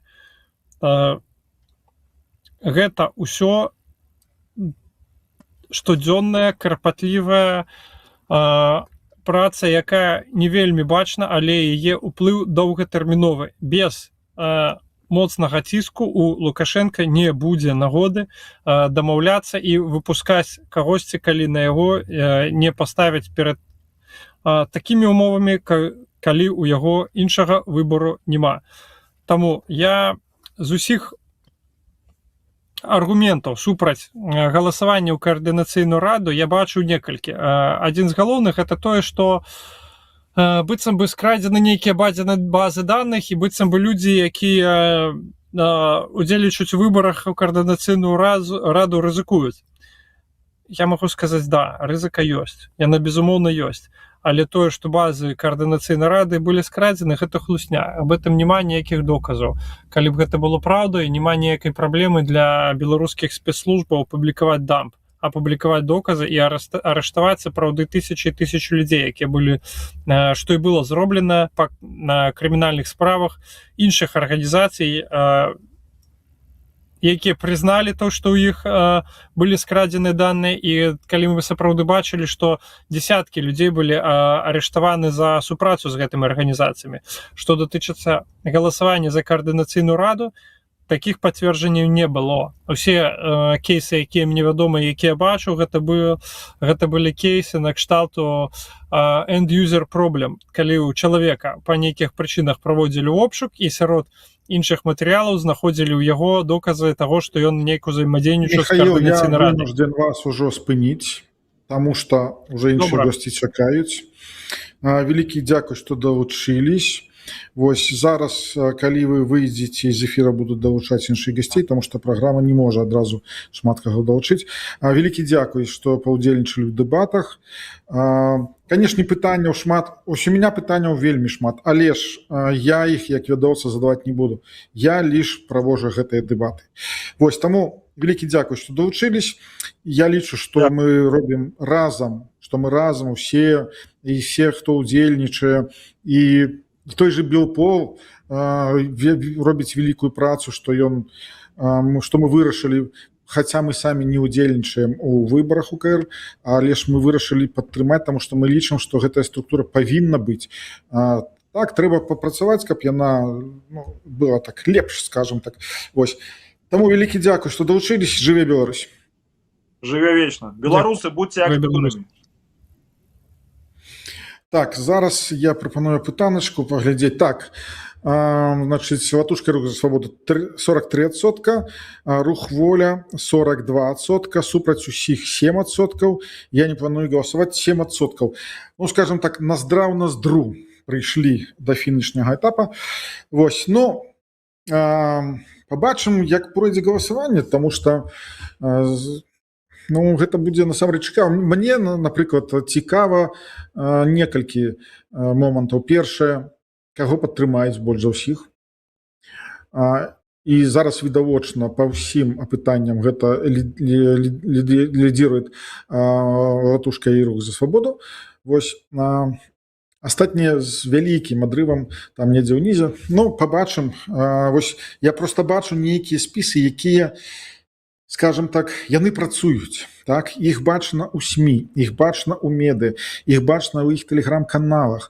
То бок яны вось такія, дзе вырушняк, яны там пытаюцца нешта данесці там і так далей. Так гэта ж таксама вельмі добра і гэта вельмі патрэбна, таму што людзі вучацца у першую чаргу, а самому чалавеку яму заўсёды патрэбна неяк там павышаць сябе, што ли, нейкі іншы опыт там і так далей. Гэта ж усё добра. Только у гэтай Беларусі лукашэнкаўскай усё застаялася і ўсё там і колам. Вось. Мне цікава, значыць, колькі людзей прагаласуюць, канешне. Колькі людзей прагаласуюць. І зараз, сябры, да нас далучылась яшчэ одни. Сёння з намі красивыя жанчыны зараз будуць пацікавей, можа. Значыць, гэта прадстаўнікі, значыць, еўрапейскі выбар Кацярына Бауре. І вось такая фамілія, нейкая не беларуская, скажем так. Значыць, і Марія Ефімова, гэта спіс аб'яднаная грамадзянская платформа. Вітаю вас. Вітаю. Прывітанне. Значыць, глядзіце. Ад мяне будзе пытанне. Яно такое трошачкі складанае. Яно з некалькіх пытанняў састаіць, некалькі блокаў. І таму вы, вось як вы меркуеце, то бок гэта не пра вашу праграму. Гэта пра тое, як вы думаеце пра гэтыя рэчы, якія я зараз агучу. Просто сваё меркаванне. Вось. Я панимаю, што вы на гэтае пытанне, можа, не абмяркоўвалі ніколі яго ні з кім там у фракцыях і так далей. Просто я знайшоў, што людзі наконт яго розныя меркаванні. Мне цікава, што вы наконт гэтага думаеце. Гэта адносіцца... Это больш пра адносіны Коаліцыйнай рады і аб'яднанага пераходнага кабінета. У кожным спісе амаль што, ёсць прадстаўнікі аб'яднанага пераходнага кабінета. У некаторых даже і два. Як вы лічыце, ці гэта нармальна, што яны ідуць у Коаліцыйную раду, ці ненармальна? Гэта першае. Значыць, ці можа яны больш АПК павінны займацца непасрэдна? Другое. А можа Коаліцыйнай радзе дадаць больш паўнамоцтв, каб яны самі вызначалі у аб'яднаны пераходны кабінет. Ну, ёсць розныя там, напрыклад, то есть взялі і вызначылі кіраўніка, які потым Координацыйнай радзе прапануе на пасады розных людзей, і Координацыйная рада галасуе, напрыклад. Ці наадварот, на кожную пасаду прапануе Координацыйная рада вось гэтага галасуе, і потым уже калі людзі у АПК, яны таксама выбіраюць кіраўніка. Вось такое вось ваше меркаванне, як гэта можна зрабіць, каб вот гэтае паўнамоцтва. Ну, і ў тым ліку ж Координацыйная рада, калі яна не будзе, ну, не проста слуханне правіла, там, не проста там некія рэкамендацыі выконвае, а ўсё ж такі потым назначае офіс Светланы Ціхановскай на гэтую пасаду. А калі б гэтай функцыі перайшлі непасрэдна ў АПК, і каб яны самі, была магчымасць зняць чалавека, калі ён не працуе, ці да яго ёсць пытанні, не чакаць, калі офіс, там, якая-то рэакцыя будзе, ну і так далей. Давайте пачнем, Марыя, з вас. Давайте, дзякуй за гэта пытанне, тому што у мяне было падобнае падрыхтавана да Кацярыны. Пачнем з нашага спісу. У нас номер 1 гэта Мікалай Казлой, ён таксама з'яўляецца АПК, але ён з'яўляецца і лідарам нашай партыі, аб'яднанай грамадзянскай партыі, на аснове чаго складзен наш спіс аб'яднаная грамадзянская платформа. І у нас уставала такое пытанне, калі мы гэта абмяркоўвалі спісам. Ён сказаў, на дадзены момант існуюць такія правілы у Координацыйнай радзе. За гэта было галасаванне, мы пакуль нічога не можам з гэтым зрабіць. І калі вы лічыце, што першым номерам павінен быць менавіта першы чалавек у партыі, гэта натуральна. Вось на гэтым мы і сышліся, і так у нас один чалавек з АПК, які гатовы, калі Координацыйная рада палічыць па-іншаму, памяняць сваё меркаванне. Вось, з іншага боку, калі вы задаеце пытанне асабіста мне, асабіста я схіляюсь больш да адказу супраць, чым за. Давайте разгледзім такую сітуацыю. Вось у нас ёсць спіс маёй апаненткі «Еўрапейскі выбар», там не 2, там 3 чалавекі з АПК, і намеснікі іх прысутнічаюць.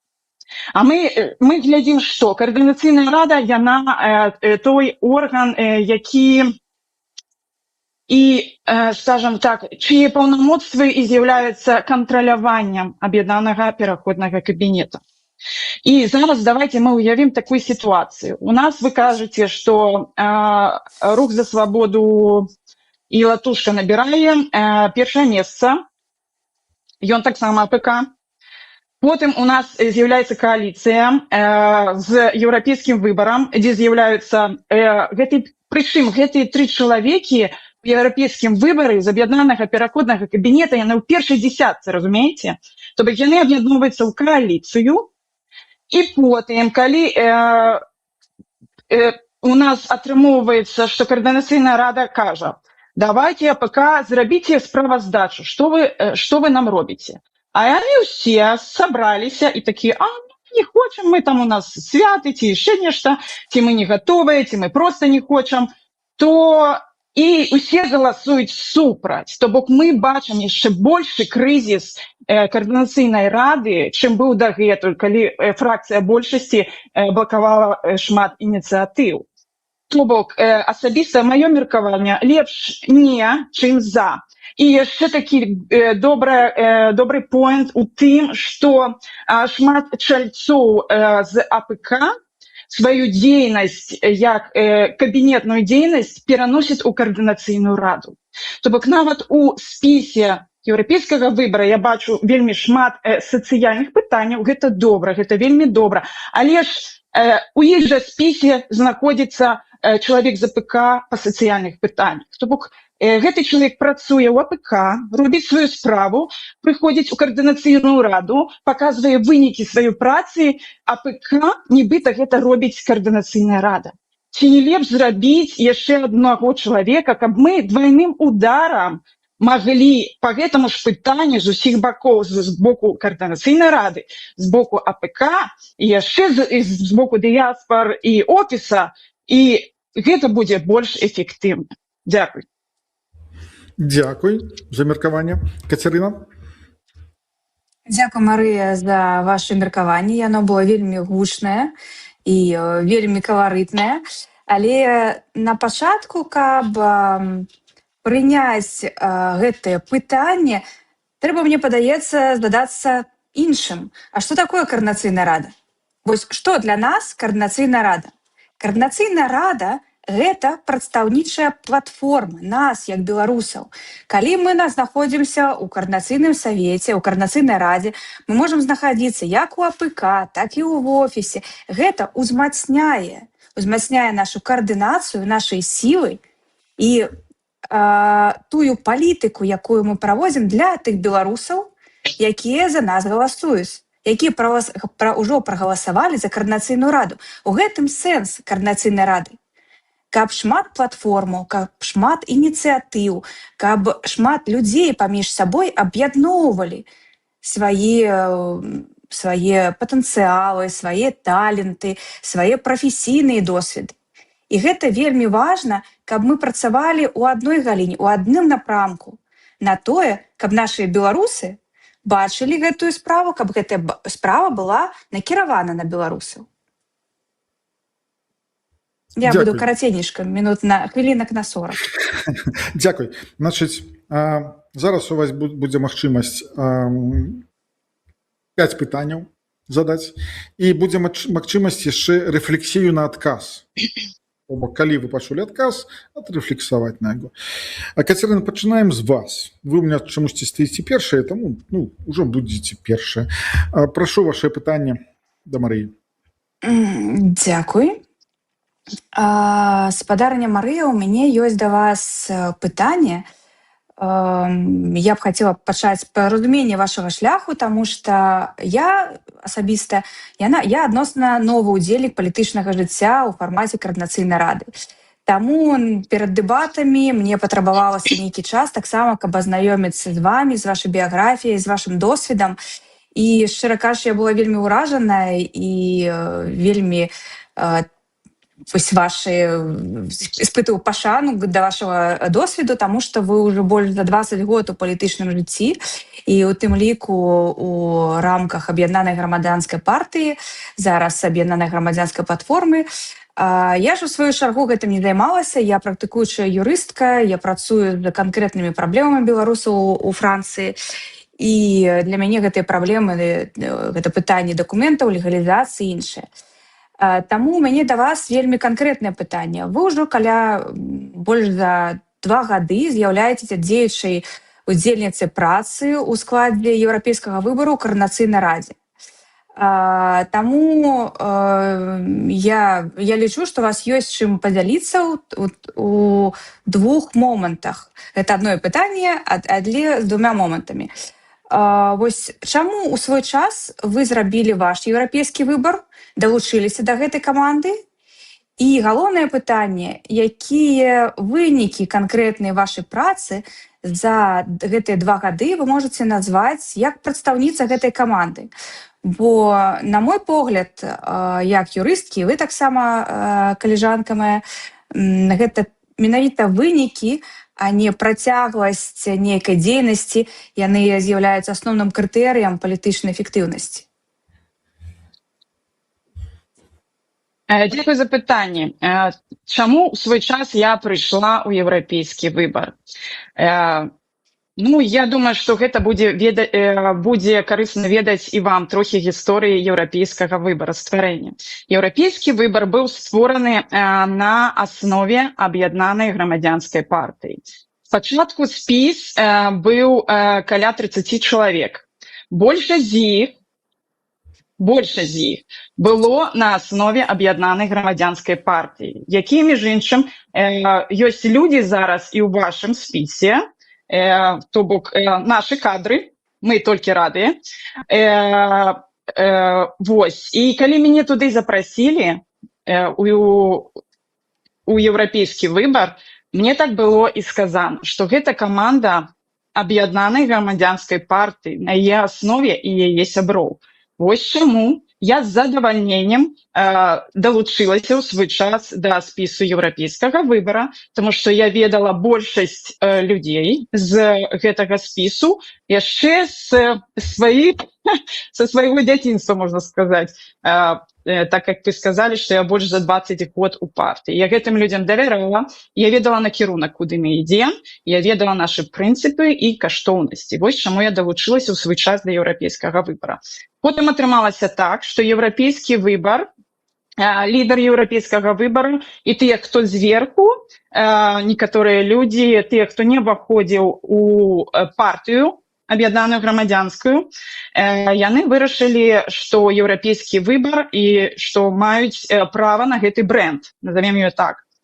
І мы не сталі сварыцца, таму што, як я сказала, што першапачаткова я прыйшла менавіта ў еўрапейскі выбар, таму што гэта аб'яднаная грамадзянская партыя, і я перайшла ў аб'яднаную грамадзянскую платформу. Вось так, гісторыя. І пра вынікі маёй працы. У нас у еўрапейскім выбары у кожнага быў свой накірунак, кожны працаваў у сваёй камісіі. Мне быў накірунак дапамога беларусаў Злучаных Штатах Амерыкі. Гэта было вельмі цяжка зрабіць, таму што да мяне амаль ніхто гэтага не рабіў. Тыя амерыканскія беларусы, якія у каардынацыйнай радзе, яны агульнымі пытаннямі займаюцца, ну там культурніцкімі і так далей, а вось менавіта метанакіравана амаль ніхто не рабіў, то бок вынікаў я не бачыла дагэтуль. Так, першае, я удзельнічала у стратэгічным дыялогу паміж дэмакратычнымі сіламі і дзярждэпам ЗША. Стратэгічны дыялог – гэта дзе Дзярждэпартамент ЗША вылучае накірунак працы з той ці іншай краіны.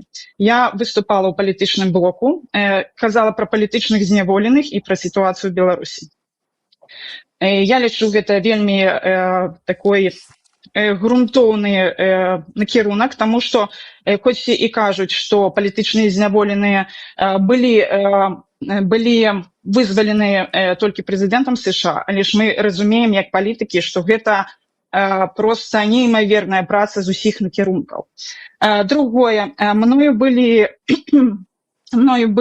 было составлен ліст ад каардынацыйнай рады і адпраўлены сенатарам у Кангрэс і ЗША у падтрымку Алеся Бяляцкага і палітычных зняволеных. І я лічу, гэта таксама адыграла сваю ролю у іх вызваленні. Я проста упэўнена ў гэтым. То бок я не прысвойваю, я упэўнена, ведаючы, як працуе палітыка ЗША. Потым я удзельнічала у праўнай камісіі.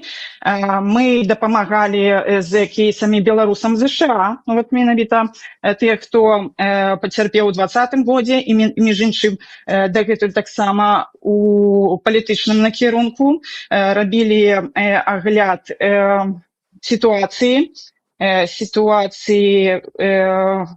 прававой сітуацыі ў Беларусі і чаму небяспечна туды вяртацца. То бок тыя, хто на палітычным прытулку ў ЗША, разумеюць, якая гэта грунтоўная падтрымка іх кейсаў. Таксама я праглядала кейсы, якія знаходзяцца ў Европе, то бок зразумела, што гэта больш кадэнцыя тых, хто цяміць больш у еўрапейскім праве, але ж таксама праглядала, гэта забірае вельмі шмат часу. Таксама, ну, па праўдзе кажучы, калі я рабіла менавіта тое, што вынікі сваёй працы ў каардынацыйнай радзе, я асабіста сабою задаволена. І гэта было больш за 15 пунктаў, то бок пра гэта можна казаць і казаць. Няма да чаго дачапіцца, па праўдзе кажучы. То бок я выкладалася па поўнай, калі улічваць тое, што гэта цалкам валантэрская праца. То бок все для Беларусі і беларусаў. Дзякуй. Дзякуй. Кацярына, ваша рэфлексія на адказ.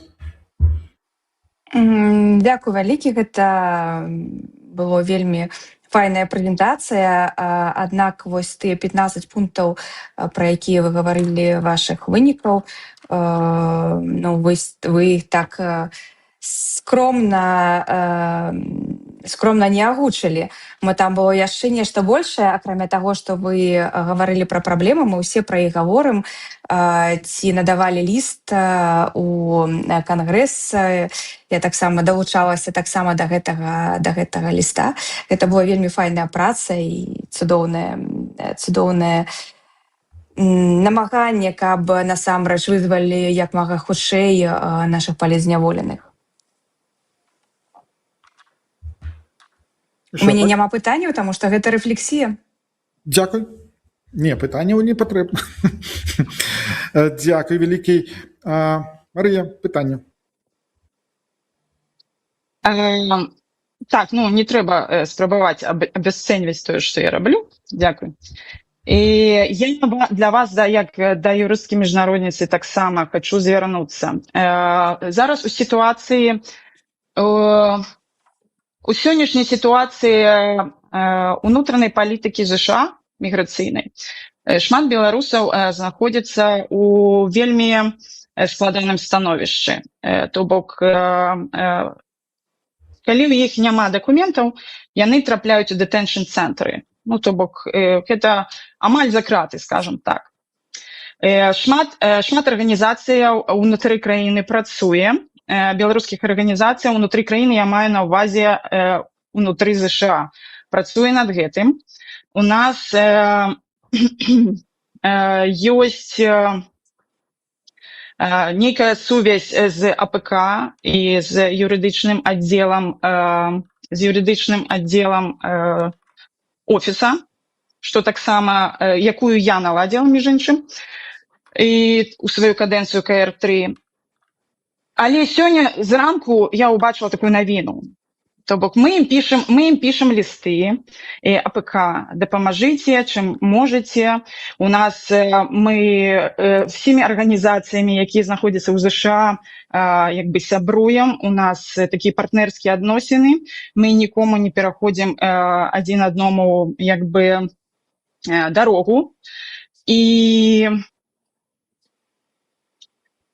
ну і адносімся да гэтага сур'ёзна, таму што калі Марія, чакайце, я пераб'ю вас. Марія, гэта пытанне зараз вы агучваеце? Это пытанне, так. Я просто, каб было гледачам больш-менш ввесці ў курс. Все, я пастараюся пахутчэй. Так, і вось сёння ад вашага спісу я бачу, узнікае ініцыятыва, я ведаю ад каго. Ініцыятыва такая хайповая. Я разумею, што гэта зроблена для таго, каб хайпануць на гэтай праблеме больш выбаршчыкаў у ЗША, таму што такія ініцыятывы існуюць. І ці лічыце вы гэта карэктным, калі прававая ініцыятыва сумяшчаецца з палітычнай дзейнасцю звонку, то бок гэта ўмяшальніцтва у ўнутраныя справы ЗША. Прычым АПК дагэтуль нам кажа і офіс, што вельмі будьце асцярожныя з гэтым, таму што мы чакаем вызвалення палітычных зняволеных. І тут ад аднаго чалавека, які падмяў пад сябе офіс і АПК, з АПК нехта яму дапамагае з вашага спісу, які злоўжывае сваімі паўнамоцнымі. Ці разумееце, пра што я кажу? Выглядае з вашага боку гэта этычна. І я думаю, што спадару Трампу гэта не вельмі спадабаецца. Дзякуй. Чакайце. Значыць, я пытанне не понял.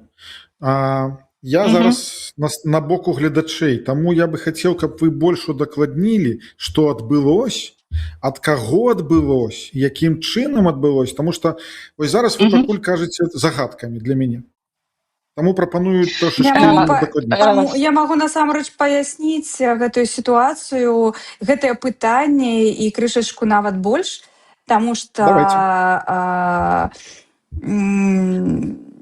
ну як вам вось гэта раз'ясніць, калі чалавек намагаецца задаць тое пытанне, каб раскрыць свае нейкія пажаданняў працы і калі праца гэта была зроблена з іншага боку, як па мне, для юрысткі лепш, калі яна зроблена. Мне падаецца, што гэта датычыцца праблемы міграцыйнага крызісу, якую сустракаюцца беларусы не толькі ў Злучаных Штатах, але і ў Еўропе, таму што я французская юрыстка па французскаму адміністратыўнаму праву. Але ў Злучаных Штатах гэта насамрэч вельмі вострая праблема. І нават калі мы размаўляем пра тых, якія зараз знаходзяцца ў міграцыйных, тых беларусах, якія зараз знаходзяцца ў міграцыйных турмах у Злучаных Штатах, гэта было вельмі цяжка неяк распачаць тую працу, каб можна было неяк раздзяляць, што беларусы яны маюць права на знаходжанне, у них можа не быць нейкіх дакументаў, але трэба іх адтуль вызваляць.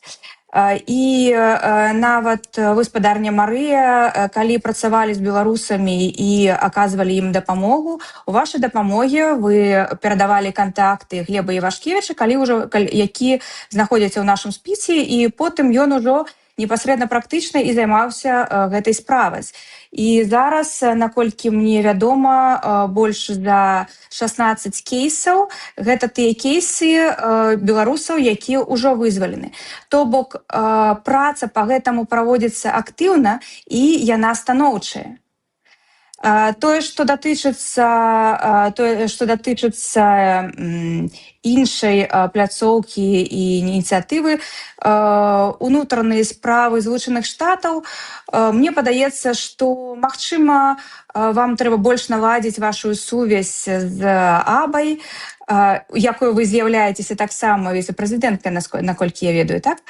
Сувязь з чальцамі для таго, каб не спрачацца за адной ініцыятывы, а рухацца наперад разам. Так, як мы пачалі спачатку гаварыць пра тое, што ў нас ёсць добрая кааліцыя розных фракцый, у нас есть добрая платформа для каардынацыі, яна знаходзіцца ў Еўропе, і добра, калі такая ж сяброўская платформа будзе і ў Злучаных Штатах. Ось шчыра кажу вам, я нічога не понял. Что адбылось, як адбылось. Двух словах. Бок, глядзіце, прабачце, значыць, глядзіце. Марыя у курсе, што адбывалася, вы ў курсе, і вы зараз паміж сабой размаўляеце аб тым, аб чым вы абодва ў курсе. Астатнія новосць, напрыклад, можа, хтосьці панімае, аб чым ідзе размова? Я нічога не понял. Я думаю, что диаспора США разумее. Могу я распавесці, як я адказваю на гэтае пытанне, каб было больш разумела нашим слухачам і гледачам. Добра, я прапаную дадаць, только каб не зашмат часу, а потым у Марыі будзе магчымасць рэфлексіі. Кацярына. Окей. Калі гаворыць простымі словамі, ёсць некалькі ініцыятыў, якія аб'ядналіся ў Амерыцы, але здарылася нечаканасць, прыйшоў спадар Трамп да ўлады дэмакратычнымі выбарамі. І яго палітыка змянілася, і ён стаў больш дакладна займацца пытаннем міграцыі і, то бок, выдаляць усіх мігрантаў, якіх толькі можна. І пад гэты каток не рэпрэсіі, а выдварэння са Злучаных Штатаў таксама папала шмат беларусаў, якія чакалі, напрыклад, вырашэння свайго статуса па ўцікацтву ці іншае. І аніяк гэтага ніхто не прадпалагаў, што такое можа здарыцца, і трэба было вырашаць праблему на месцы. І вось гэтую праблему на месцы вырашаў Глеб Івашкевіч, які займаўся непасрэдна тым, што ён выцягваў тых беларусаў, якія малі права знаходзіцца ў Злучаных Штатах, але іх па паразуменню гэтай палітыкі іншыя службы замуравалі за краты. Вось тая сітуацыя, якая была. Моя рэфлексія. Дзякую. Па-першае, займалася гэтым асацыяцыя беларусаў у Амерыцы. Глеб Івашкевич быў толькі абраны асобай паміж офісам і асацыяцыяй. Гэта вялікая розніца. Па-другое, ваш спіс робіць пад аднаго чалавека ініцыятыву, не параіўшыся з іншымі арганізацыямі у Амерыцы. Па-трэцяе, ваш Глеб Івашкевич у КР-2 не прайшоў по недаверу. Я не ведаю, ведаеце вы гэтую інфармацыю ці не?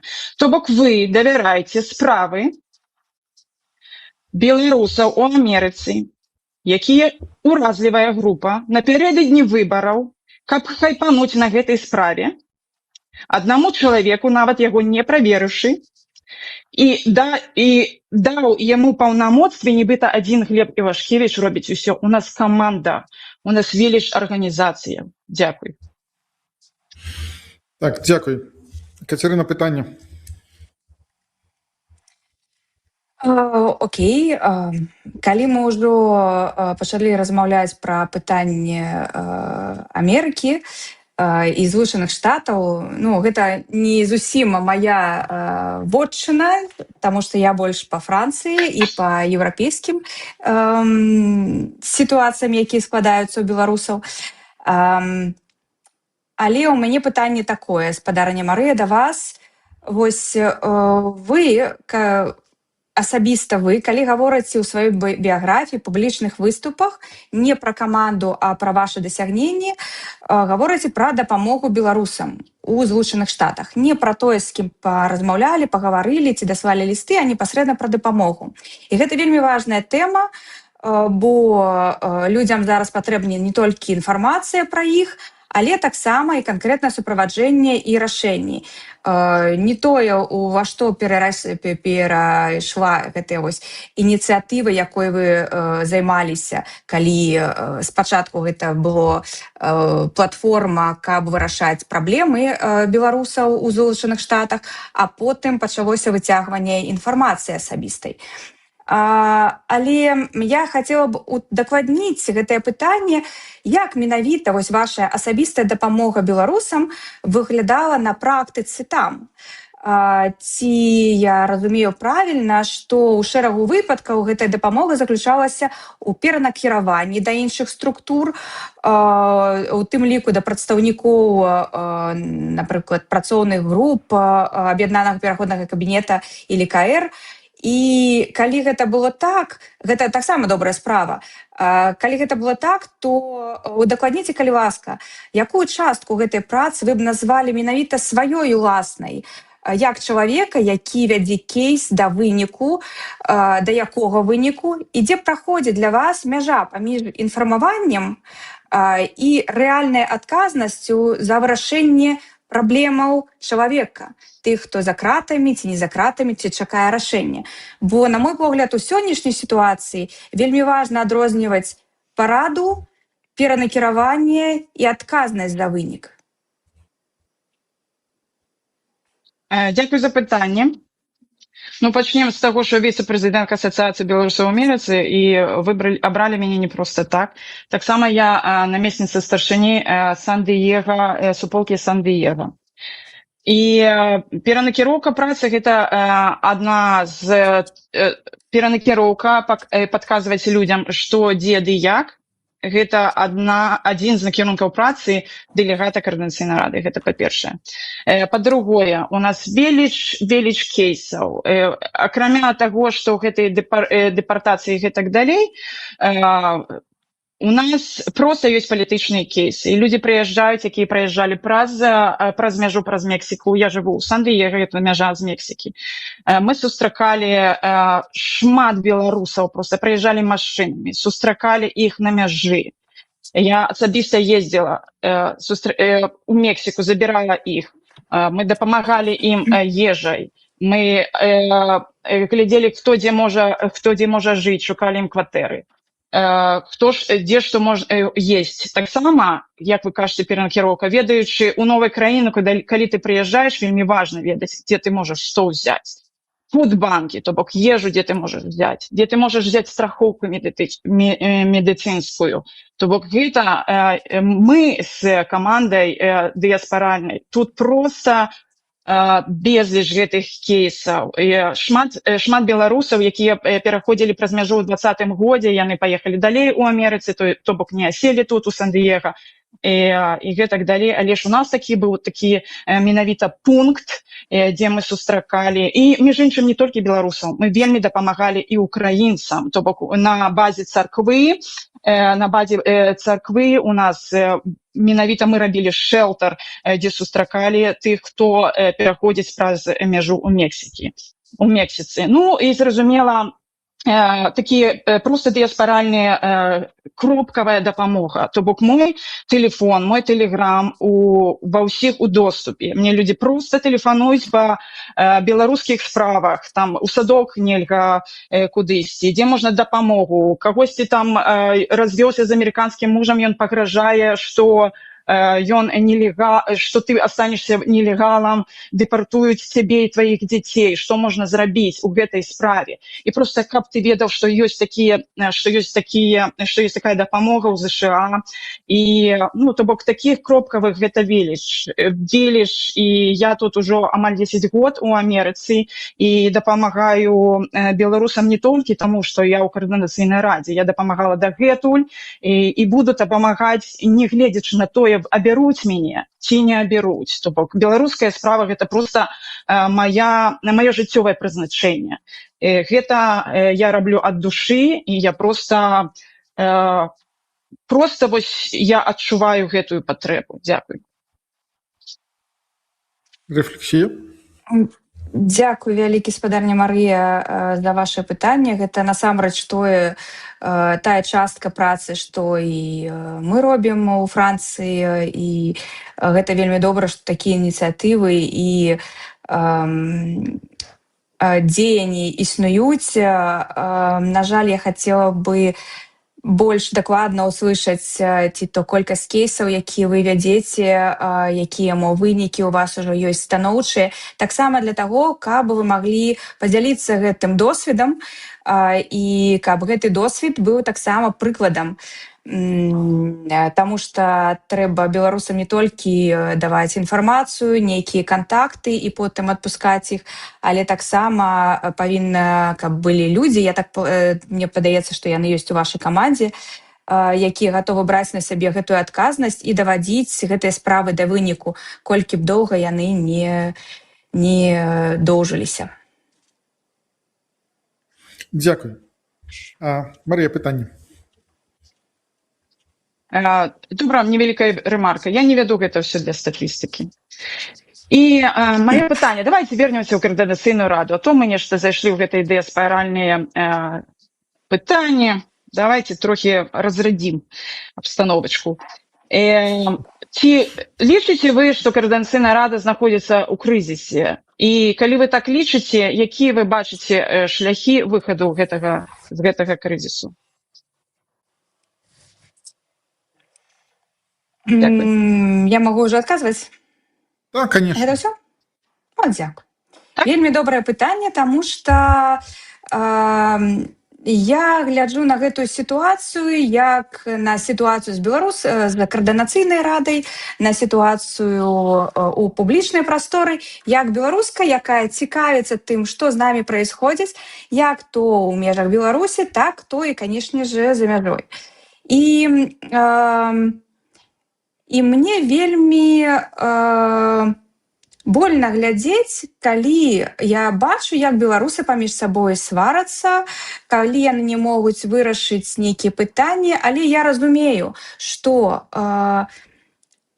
меркаванне рознага кшталту нават у нашых нацыянальных парламентах гэта вельмі добра. Таму што вось я, напрыклад, калі працую як юрыстка, я бачу, што адзіны бок гаворыць, што гаворыць іншы бок. І такім чынам мы знаходзім нейкі кампраміс, які добры як для аднаго боку, так і для іншага. Тое ж самае ў Каардынацыйнай радзе. Вы ведаеце, што гэта я вельмі ганаруся, што ў нас у беларусаў ёсць такое першая прадстаўніца беларусаў не ў сваёй краіне, а за мяжой. То бок дыаспаральная прадстаўніца. Было шмат у каго нейкіх намаганняў зрабіць гэтае, яны не мелі поспехаў. А ў нас атрымалася.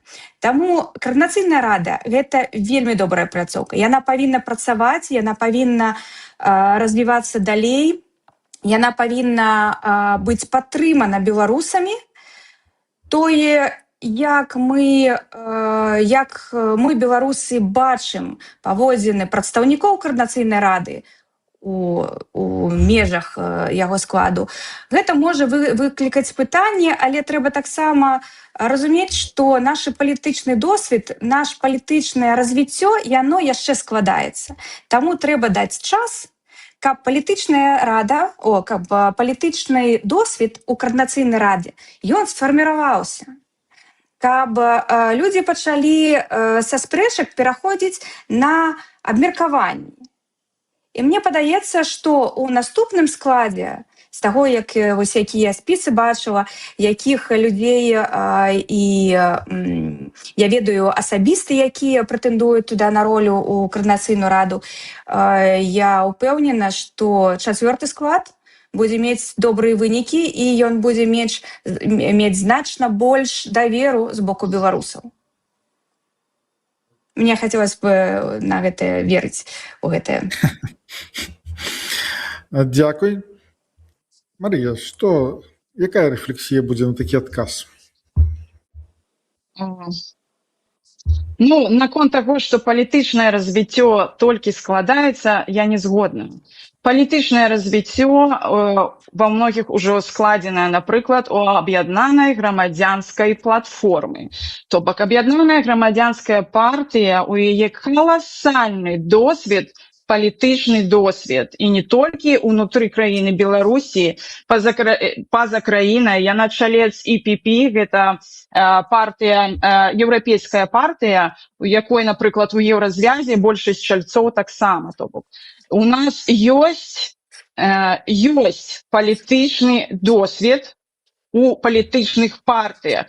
Вось чаму я бачу вырашэнне крызісу Координацыйнай рады менавіта ў тым, каб у выбарах удзельнічалі не проста групоўкі, ведаеце, як у школе, а такія групоўкі. Мы з вамі сябруем, а ў наступную кадэнцыю мы з вамі сябруем, а ўсе заадны за мір у мір. А тыя з сапраўднымі каштоўнасцямі, з гістарычнымі сапраўднымі каштоўнасцямі, якія складзены фундаментальна, у якіх ёсць база, у якіх ёсць сувязі, у якіх ёсць магчымасці. Гэта менавіта аб'яднаная грамадзянская платформа. Дзякуй. Дзякуй. Я бачу, Марыя, што вы недзе там праходзілі гэтыя самыя, як там размаўляць там і так далей. Канешне.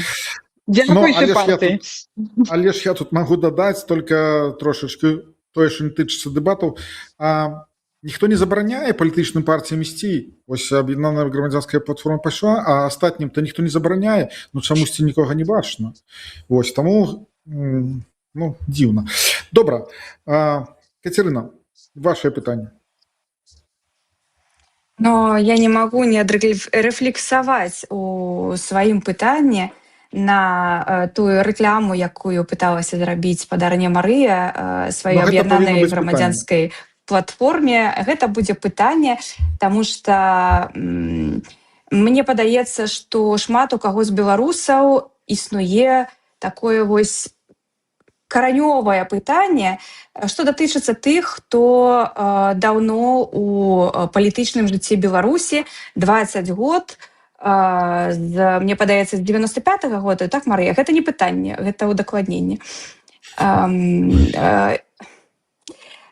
І таксама ГП шмат чаго рабіла ці намагалася рабіць, і вось гэтыя намаганні пасля 20 год, мне падаецца, зараз таксама вынесены ў вашы прыярытэты дзейнасці, і вы далей працягваеце тыя самыя прыярытэты, якія былі спачатку удакладнены спачатку. Напрыклад, вы пішаце ў вашай праграме што адным вось ключавым такім пунктам зараз знайду з'яўляецца дэмантаж дыктатарскага рэжыма праз узмацненне палітычнага і міжнароднага ціску. Гэта ўжо шмат часу вельмі моцная і вельмі адказная заява, але калі глядзець на палітычны кантэкст апошніх дзесяцігоддзяў, у тым ліку з удзелам тых структур, з якімі вы былі звязаны, падобныя мэты ўжо дэклараваліся шмат разоў. І таму у мяне да вас такое вось дваякае нейкае пытанне, але вельмі канкрэтнае. Па-першае, ці лічыце вы, што ў сённяшніх, я магу больш павольней, каб можна было запісаць, ці лічыце вы, што ў сённяшніх геапалітычных і ўнутраных умовах вось гэты сцэнарый, які вы прапануеце, менавіта дэмантаж рэжыму праз знешні і ўнутраны ціск, ён з'яўляецца рэалістычным. І калі так, і калі ён рэалістычны, ці вы можаце адкрэсліць нейкія прыкладныя рамкі, пра які гарызонт ідзе гаворка для дэмантажа рэжыму? Ці то гады, ці там послезаўтра, ці дзесяцігоддзі? Якія тады інструменты вы будзеце выкарыстоўваць, акрамя агульных фармулёвак, каб дасягнуць гэтага выніку? Дзякуй за пытанне. Вынік ужо ідзе. Калі вы думаеце, напрыклад, што наша рэвалюцыя 2020 проста здарылася проста так, то не. Гэта таксама намаганне не толькі АГП, а іншых партый, БНФ і гэтак далей, якія працавалі на карысць менавіта апазіцыйнай думкі, які на карысць бела-чырвона-белага сцягу і гэтых ідэалаў. І вы кажаце, што, мажліва, дэмантаж дыктатарскага рэжыму ён састарэлы, то ён не састарэлы, гэта самае актуальнае. Калі мы, напрыклад, працуем у нейкіх карпарацыях, у нас заўсёды ёсць, ведаеце, big vision, то бок самая галоўная мэта, да якой мы імкнемся. То бок гэта галоўная мэта, да якой мы імкнемся, гэта і ёсць тая, што нам свеціць, гэта і ёсць не толькі аб'яднанай грамадзянскай платформы, як бы, скажам, свеціла, і для кожнага беларуса. І вось таму гэта стаіць і першым пунктам, таму што на гэта і ёсць наш арыентыр. Разумееце, гэта да чаго мы павінны імкнуцца, а ўжо потым ідуць гэтыя крокі. І вось гэтыя крокі, гэта і ёсць, скажам так, вось гэтыя палітычныя крокі, выбары ў каардынацыйную раду, гэта і ёсць адзін з гэтых палітычных крокаў. Таму што ў любой партыі жыццё менавіта ў палітыцы. І вось мы хочам заняць вось гэтую сваю нішу менавіта ў беларускай палітыцы. Таму мы заклікаем і іншыя партыі удзельнічаць, мажліва, у наступнай кадэнцыі каардынацыйнай рады. І я, між іншым, заклікаю ўсіх, у каго ёсць каштоўнасці, якія сфармаваны гадамі, дзесяцігоддзямі, але не ведаюць, куды прымкнуцца ў гэтай шматлікасці гэтых фракцыяў, якія за адно і тое ж толькі твары розныя, у якіх ёсць каштоўнасці. Галасуйце за нас. Таму што мы будзем рабіць усё, каб менавіта партыі з каштоўнасцямі маглі пайсці і захацелі пайсці ў наступныя выбары каардынацыйнай рады. І тады мы да чаго-небудзь прыйдзем. А гэта міру мір, всех спасем, дзякуй, канешне. Але ж, інстытуцыя парламентарызма, у нас што? У нас каардынацыйная рада, гэта і ёсць протапарламент, але яго няма. Гэта нейкі такі сабантуйчык. А чаму? Таму што няма базы. А база – гэта менавіта партыі, разумееце? Дзякуй. Кацярына, што б вы вось рефлексавалі?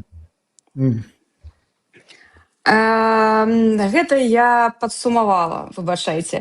Таму што я вырасла, напрыклад, у больш рускамоўнай сям'і. Чаму? Таму што мае большасць каранёў, яны з Украіны. Нарадзілася я ў Вільні, грамадзянка я Беларусі. Замужам за самым настоящим беларусам. І увесь час я не бачыла таго, да чаго мы прыйдзем. То бок я хадзіла па вуліцах, беларускую мову там ніхто не размаўляў. І калі здарыўся 2020 год, я ўжо была на той час у Францыі. І я бачыла пад'ём беларусаў. Я не бачыла пад'ёма партыяў. І гэта была рэвалюцыя не партыйная, не палітычная. Гэта быў пад'ём нацыі, а не лозунгаў. І ў гэтым для мяне розніца. Мы нешта дэкларуем, напрыклад, нейкія свае там пасады, там медалі, ці там нейкія тэрміны, якімі мы там займаемся сваёй справай. Але ўвогуле, да чаго мы прыходзім? І, на жаль, я зноў не пачула вось гэтая мэта, якая у нас насамрэч галоўная, адна з галоўных мэтаў і цэлепалагання ў Каардынацыйнай рады. Таму гэта і дэмакратычныя сілы. Колькі часу, калі гэта прапісана ў вашай праграме, колькі часу вы палагаеце, што гэта зойме? Адкажыце. У праграмах партыя гэта накірунак, гэта, ведаеце, як Біблія, статут. То бок там не пішацца, дзейнічай адгэтуль, мы над гэтым працуем, разумееце? Колькі часу, ну гэта прэтэнзіі да вас, колькі часу вы возьмеце. Гэта прэтэнзія да кожнага дэлегата КР, і не толькі дэлегата. Гэта пытанне да кожнага беларуса. Што вы робіце? Якія вы рамкі сябе адзначаеце? Разумееце? Гэта пытанне да вас асабіста, гэта пытанне да мяне асабіста. Я адказ на гэта не ведаю, але я ведаю, што я раблю ўсё магчымае, што я магу зрабіць. Партыя робіць, платформа аб'яднаная грамадзянская таксама робіць ўсё магчымае. Гэта я не проста рэкламую. Разумееце, гэта ўсё маё жыццё, праца ў гэтай платформе, праца ў гэтай партыі.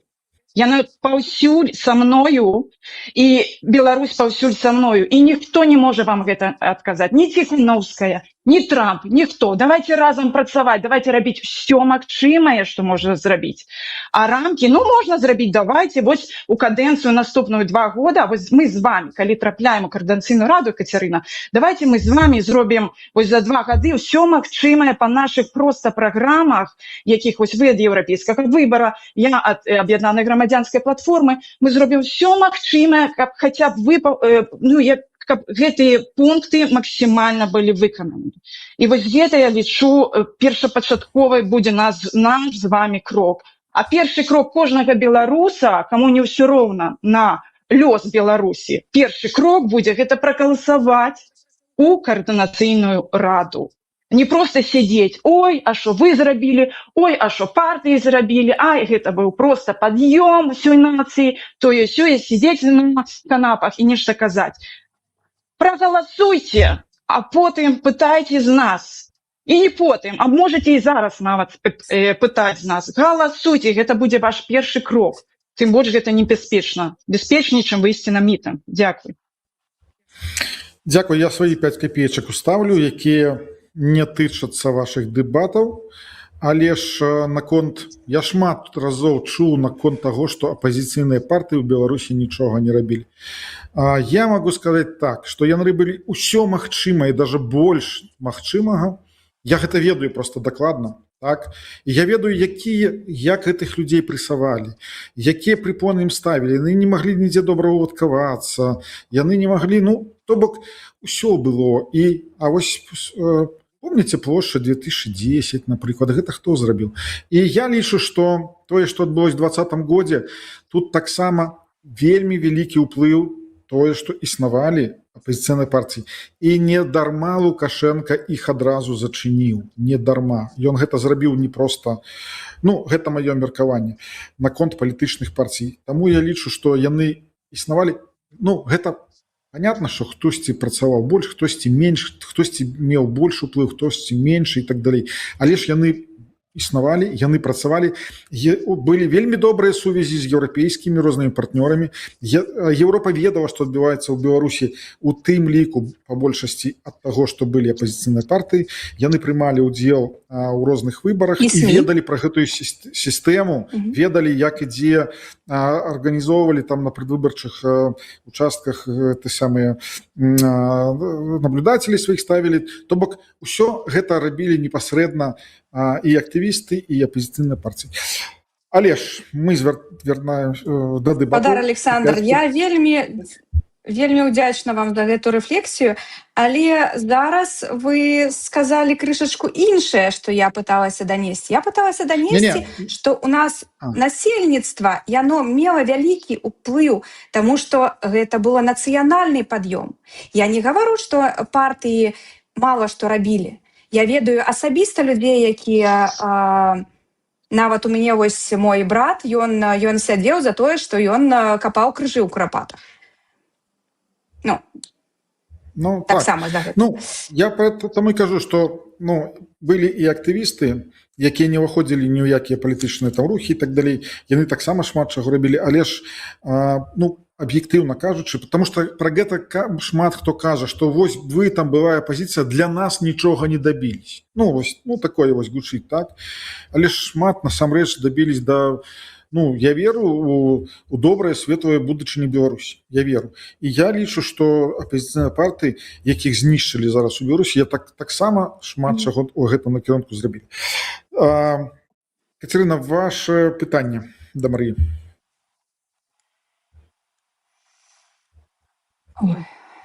Вы мяне крышачку растрогалі гэтымі успамінамі з Беларусі і з асабістых перажыванняў з 2020 году, калі мы шмат дзён не ведалі, дзе знаходзіцца чалавек. Я ў той час сидзеў у турме. У меня былі свае перажыванні. Да. Гэта так. Я ж нават амаль забылася, што хацела ўдакладніць у спадарні Марыі. Не ўдакладніць. Але ў мяне ёсць пытанне. Так, наступнае пытанне, каб удакладніць гэтую пазіцыю, якая існуе ў Злучаных Штатах. Ведаеце, вельмі складана, таму што я знаходжуся ў Еўропе, у нас свая рэчаіснасць, а ў Злучаных Штатах іншая. І я разумею, што беларусам у Злучаных Штатах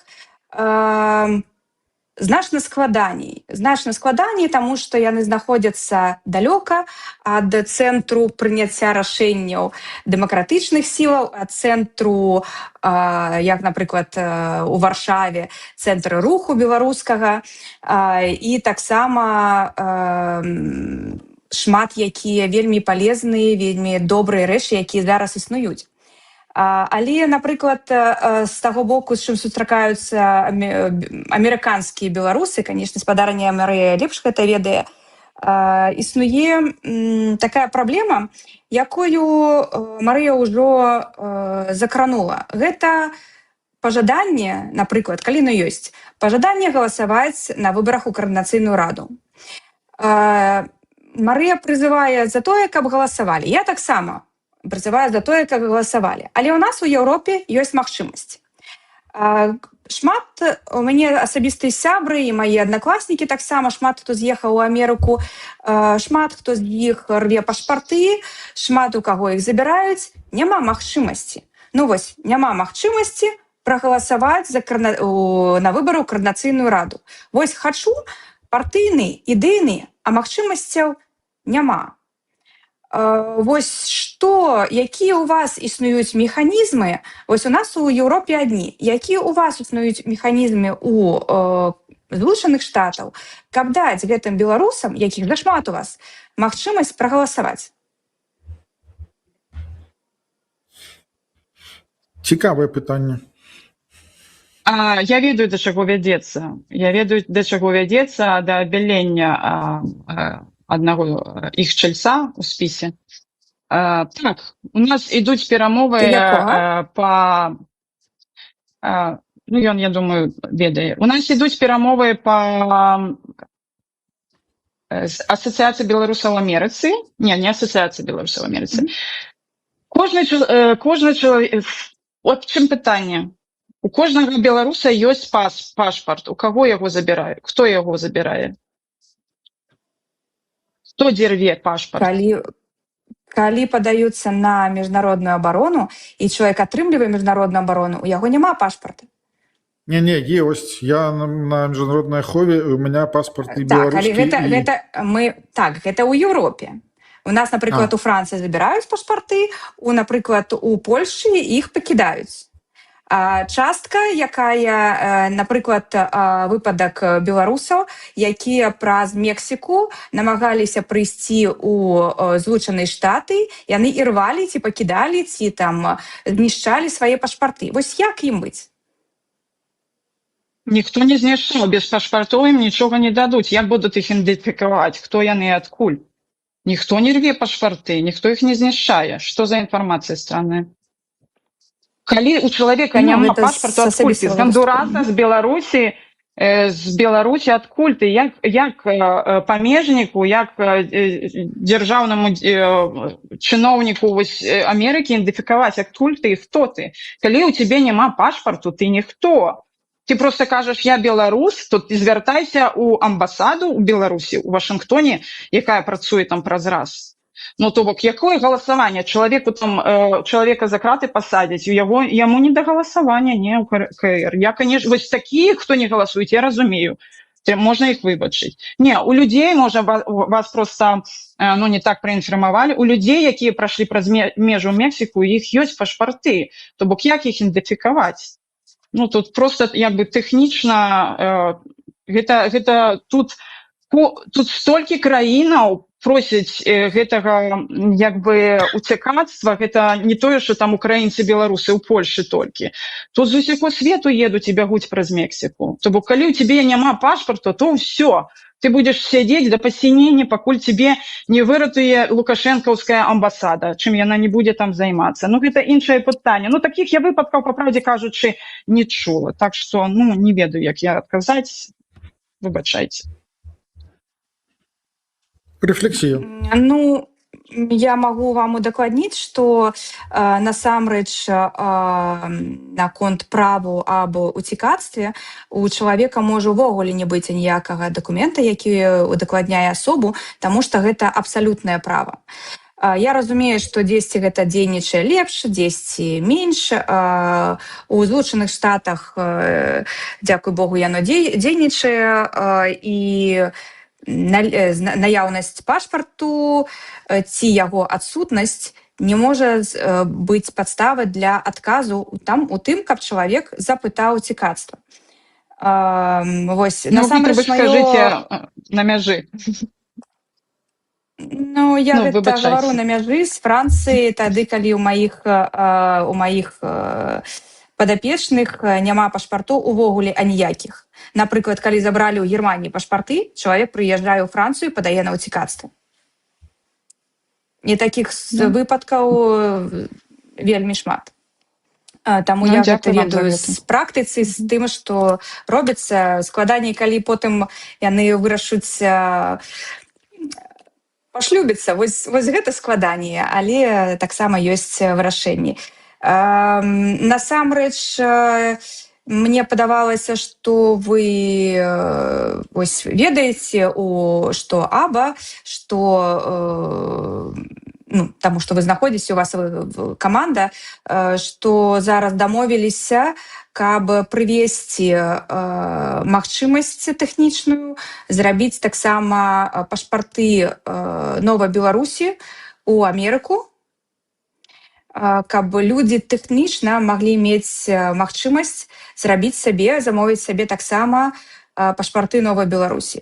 Асабіста я лічу, што гэта вельмі добры праект, і што тэхнічныя зараз нюансы, якія існуюць, яны будуць вырашаны хутка. Спадзяюся, што нават у межах каардынацыйнай рады 4-го склікання, але такая магчымасць таксама існавала, і было б добра, калі не толькі еўрапейскі выбар, чальцом чаліні якога вы зараз і з'яўляецеся насамрэч, вось, каб не толькі еўрапейскі выбар новага склікання, але і іншыя дэлегаты таксама займаліся гэтым вельмі цікавым перспектыўным пытаннем.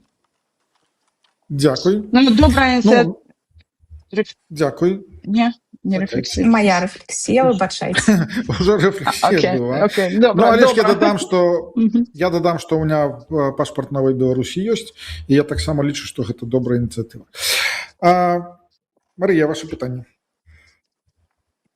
Маё пытанне. Вось вы прыходзіце, спадарня Кацярына, у каардынацыйную раду, вас абіраюць. Якія вашы першыя крокі, якія вы робіце? Што вашы дзеянні? Ну, такія, ну, зразумела, там, што не прыйшла на Zoom, там, гэтак далей. Вось першыя 3 крокі, канкрэтыку, як вы любіце? Ой, я вельмі люблю канкрэтыку, таму што я спачатку нагадаю слова шуфлядка. Гэта такая магічная штука ў нашай хаце, дзе ўсё існуе. Я адчыняю маю шуфлядку, беру адтуль чырвоны пашпарт Новай Беларусі і хуценька з ім спачатку ў нашу прэфектуру, потым у суседнюю прэфектуру, потым у Парыж, каб распавясці, што гэтая магчымасць існуе, каб нашым беларусам даць каб не толькі Францыі даць нагрузку вось такую дадатковую на беларусаў, а тое, што беларусаў ужо існуе адказ, як вырашыць той моманты, калі скончыўся пашпарт, від на жыхарства не падаўжае, ну, у нас можна падаўжаць, мы ўжо гэтае пытанне вырашылі, на новы від на жыхарства спачатку немагчыма падацца, шлюбы не заключыць, нарадзілася дзіцё, пашпарту няма, хто ён, дзе ён, невядома. Гэта першы крок, нават першыя 3 крокі, але яны ўходзяць у адзін, таму я, як вы ўжо гэта адмецілі, я люблю канкрэтыку. Другім крокам, мне падаецца, было бы добрыя сталыя вынікі аналізу, які абрысуе сітуацыю Беларусі зараз, каб міграцыйныя службы яны прынялі тое, што Беларусь гэта небяспечная краіна, каб у Беларусь больш не было высылкі. З боку Францыі, напрыклад, у большасці прэфектураў яны ўжо пішуць: будьце так ласкі, пакіньце нашу краіну, але не пішуць, што ў Беларусь. Таму што як толькі яны напішуць, што будьце так ласка, паедзьце ў Беларусь з нашай краіны, я адразу магу гэта аспрэчыць. І трэцяе, мне падаецца, што гэта пытанне, як ставяцца да беларусаў. Як ставяцца да тых беларусаў, якія прыязджаюць у краіны захаду, і што мы з'яўляемся часткай еўрапейскай думкі, еўрапейскага развіцця, што мы такія ж, як і яны, і усе беларусы, амаль усе беларусы, якіх я сустракаю, яны вельмі працавітыя. Яны адразу могуць зладзіць сваё жыццё самастойна. Ім не трэба амаль ніякай дапамогі, магчыма, першыя нейкія крокі для таго, каб сарыентавацца ў новай краіны. Тыя беларусы, якіх я ведаю тут у Францыі, чаму вельмі было складана іх сабраць? Таму што кожны беларус, ён фармуе сваю хатку, шарку-шкварку, вывучае хуценька мову, находзіць, зладжвае працу, ці тому нейкую новую прафесію і інтэгруецца у новую краіну. Не бачна для дзяржавы, што беларусы, якія мігранты, па розным нейкім прычынам, ці то таму, што ёсць пераслед у Беларусі, ці то нейкія сямейныя абставіны ці эканамічныя, яны вельмі добра уладкоўваюцца. Але калі, напрыклад, беларусы запытваюць цікавства, першыя, як мінімум, паўгады у них няма працы. Яны, праца, можа быць, ёсць, але права на працу няма. Яны пытаюцца знайсці, як свой узровень жыцця мець амаль такі, які мелі яны да таго, як з'ехалі з Беларусі. Таму што яны жылі не на дрэвах, не ў нейкіх пясчэрах, ведаюць, як карыстацца лядоўняй там і іншымі благамі нашай цывілізацыі. І не заўсёды у Францыі гэта відавочна. Таму трэцім бы крокам я бы зрабіла змену стаўлення да беларусаў як да суседзяў, як да такой жа еўрапейскай часткі нашай вось еўрапейскага звяза. Праз розныя рэчы. Гэта зважванне выставаў, канферэнцыі, гэта доктарскія, гэта навуковыя праграмы, іншыя, калі б гаворыць кропельна і дакладна. Дзякуй. Рэфлексія будзе? Что я скажу? Я бачу, что просто Катерина еще не была у КР, и у яе такие шмат надзеяў на координацыйную раду, прычым не зусім тым, чым рада займаецца, але любые ваши намаганні у бок беларусаў і беларускасці я паважаю, і моя павага да вас. Адзінае, што я, конечно, паглядзела, што насамрэч координацыйная рада ў крызісе, і калі вы туды трапіце, Катерина, давайте з вами прыглядзімся, што мы можам зрабіць, каб з гэтага крызісу координацыйная рада выйшла, таму што гэта насамрэч вельмі сур'ёзнае пытанне, нават жыцця і смерць, я б сказала, координацыйнай рады. І сувязь з людзьмі, яна налажваецца, але ж все ж таки яе няма, і давер да людзей і да координацыйнай рады трэба вяртаць. І менавіта праз гэтыя камунікацыі, пра тое, што вы кажаце, той бок кропачныя кейсы, гэта таксама тое, чым павінны займацца, я б не сказала, што парламент, але ж координацыйная рада, то дакладна. Дзякуй за ваш адказ. Крызіс — гэта маё другое імя. Дзякуй. Я лічу, што так, трэба будзе закасаць рукавы, вышэй па плечо і пачаць працаваць. Але ж вось зараз мы гэтым займаемся. Вось зараз мы якраз і займаемся, каб павысіць давер, каб людзі ведалі, бачылі, што, хто ідзе, з якімі прапановамі. І таксама я потым буду агучваць праз нейкі час, хто як працуе, што там адбываецца там і так далей. І таму буду вас таксама запрашаць, і каб вы таксама распавядалі, а усе гэтыя эфіры будуць сохранены. І будете пераглядаць іх на ноч, так? Думаю, што не, у меня добрая памяць. Ці зранку. Катерина, перабачце, ваши пытанні. У нас ёсць 6-е пытанне? Апошняе пытанне. Апошняе 6-е пытанне. Окей. Мне падаецца ўжо 6-е, але окей, добра. Паеду я ў Страсбург без сабранай валізы. Чакайце. А што, ўжо было па 5 пытанняў? Мне падаецца, што так. Марыя. Нет, я згодна, я могу яшчэ задаць. Не, просто я пишу галочки. Может быть. Давайте тады гэта самае. Давайте тады по апошняму і будем скончваць уже. Калі памыліўся, то будзе 6. Окей? Так. А то мне летак без мяне ўляціць, а я яшчэ ім не валодаю. Гэта складана.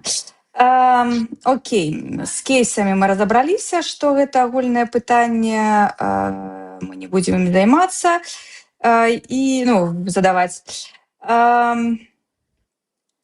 Наконт таксама праграмы, каб ужо было прасцей. У сваёй праграме АГП, як вы ўжо вызначылі, гэта не вынікі, а пажаданні таго, што вось яна плануе, фракцыя ваша плануе рабіць нейкі там, магчыма, больш доўгі час. Але увогуле напісана, што ў наступнай кадэнцыі АГП мае адзін з такіх напрамкаў, як дапамагаць беларусам у сферы адукацыі і праваўладкавання. Пытанне будзе вельмі караценькае, нягледзячы на тое, што гэта вельмі канкрэтная і вымяральная тэма, вельмі канкрэтная і вымяральная сфера. Якія у вас зараз ёсць дзейнічыя адукацыйныя праграмы або ініцыятывы, якія вы прапануеце беларусам сёння, дзе яны мо рэалізуюцца, я не ведаю, там у нейкіх гарадах, колькі ўжо людзей прайшло праз іх і колькі ў выніку атрымалі працу. І ў гэтым ёсць практычнае падпытанне, таму што мы все ведаем, што беларуская дыаспара зараз вельмі розная, ну як і заўсёды, але зараз асабліва, і ў тым ліку людзі з вельмі нестандартным бэкграўндам, складанай рэпутацыі, частка з іх у эфірах скардзіцца, што вельмі складана знайсці працу, працы няма, і ніхто ім не дапамагае. Вось што азначае ваша заява пра дапамогу з працаўладкаваннем? Што вы гатовы браць за адказнасць і якія ў вас існуюць крытэрыі і якія магчымасці для таго, каб даводзіць гэтыя кейсы да канца? Там, я не ведаю, з вадзіцеля, калі яму падабаецца зрабіць там ці то мастака, ці вядомага гукарэжысёра. З працаўладкавання. Я вас пачула, я зразумела пытанне. Я зразумела пытанне, вельмі добрае пытанне. У нас у спісе людзі з розных краінаў і з розным досведам, у тых з розных дыяспараў. Я магу казаць, напрыклад, пра дыяспару ЗША. У нас ёсць там добрая, вельмі выдатная дыяспара у Бельгіі і гэтак далей. Што мы робім? Кожны прадстаўнік аб'яднанай грамадзянскай партыі, які, ну, не кожны, той, што ў спісе, па-першае, і актывісты. Тыя, што знаходзяцца ў розных краінах, яны ведаюць, перш за ўсё, пра праграмы, якія існуюць у межах гэтай краіны. То бок у кожнай краіне, у межах кожнай краіны існуюць праграмы перакваліфікацыі, існуюць праграмы для імігрантаў, існуюць праграмы для людзей без дакументаў. І перш за ўсё мы карыстаемся гэтым рэсурсам. Вось я менавіта кажу, як я працую з амерыканскай дыяспорай і ведаю, што вось, напрыклад, у Бельгіі і так далей таксама. То бок ведаць гэтыя рэсурсы, гэта крытычна важна. І калі вы думаеце, што вось у нас ёсць нейкі інстытут ці ад аб'яднанай грамадзянскай платформы ёсць нейкі універсітэт, то пакуль няма, але ж добрая ідэя. Можа, калі-небудзь і створым.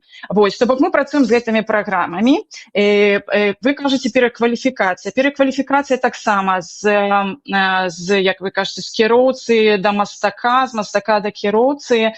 Гэта таксама ў межах партнерства з іншымі арганізацыямі той краіны, у якой мы знаходзімся, і ў межах супрацоўніцтва з такімі праграмамі ў межах краіны, у якой мы знаходзімся. Мне са Злучаных Штатаў, я думаю, што вы кажаце, напрыклад, пра Польшу. Ну, мне адсюль дапамагчы вельмі складана. Таму мы звяртаемся да чалавека з аб'яднанай грамадзянскай платформы, які знаходзяцца, напрыклад, у Польшы ці ў Грузіі.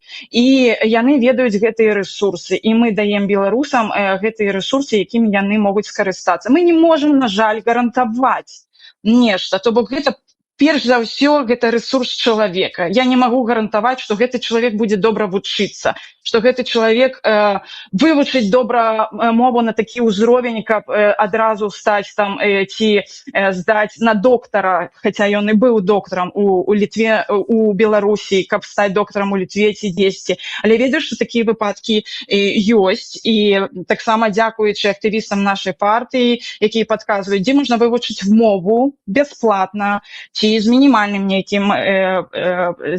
нейкай аплатай, дзе можна перакваліфікавацца. І проста вось пакуль такімі вось спосабамі мы і дапамагаем людзям. Дзякуй. І дзе? Гэта Евфіксія, выбачайце. Дзе? У нас у Бельгіі, у Грузіі.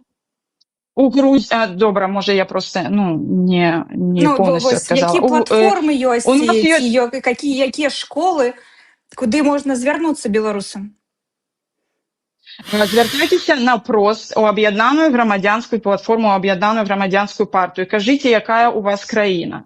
мы вам знойдзем прадстаўніка, нават можа ён проста ў платформе. Чаму платформа? Таму што у нас не ўсе ў платформе чальцы нашай грамадзянскай партыі. Напрыклад, у Грузіі у нас ёсць Роман Кісляк, праваабаронца, які можа нешта параіць. У Амерыцы ёсць я, ці там Асацыяцыя беларусаў у Амерыцы, ці Buy Action ініцыятыва, якая дапамагае, канешне, ад дэпартацыі, але таксама можа накіраваць на нейкія праграмы.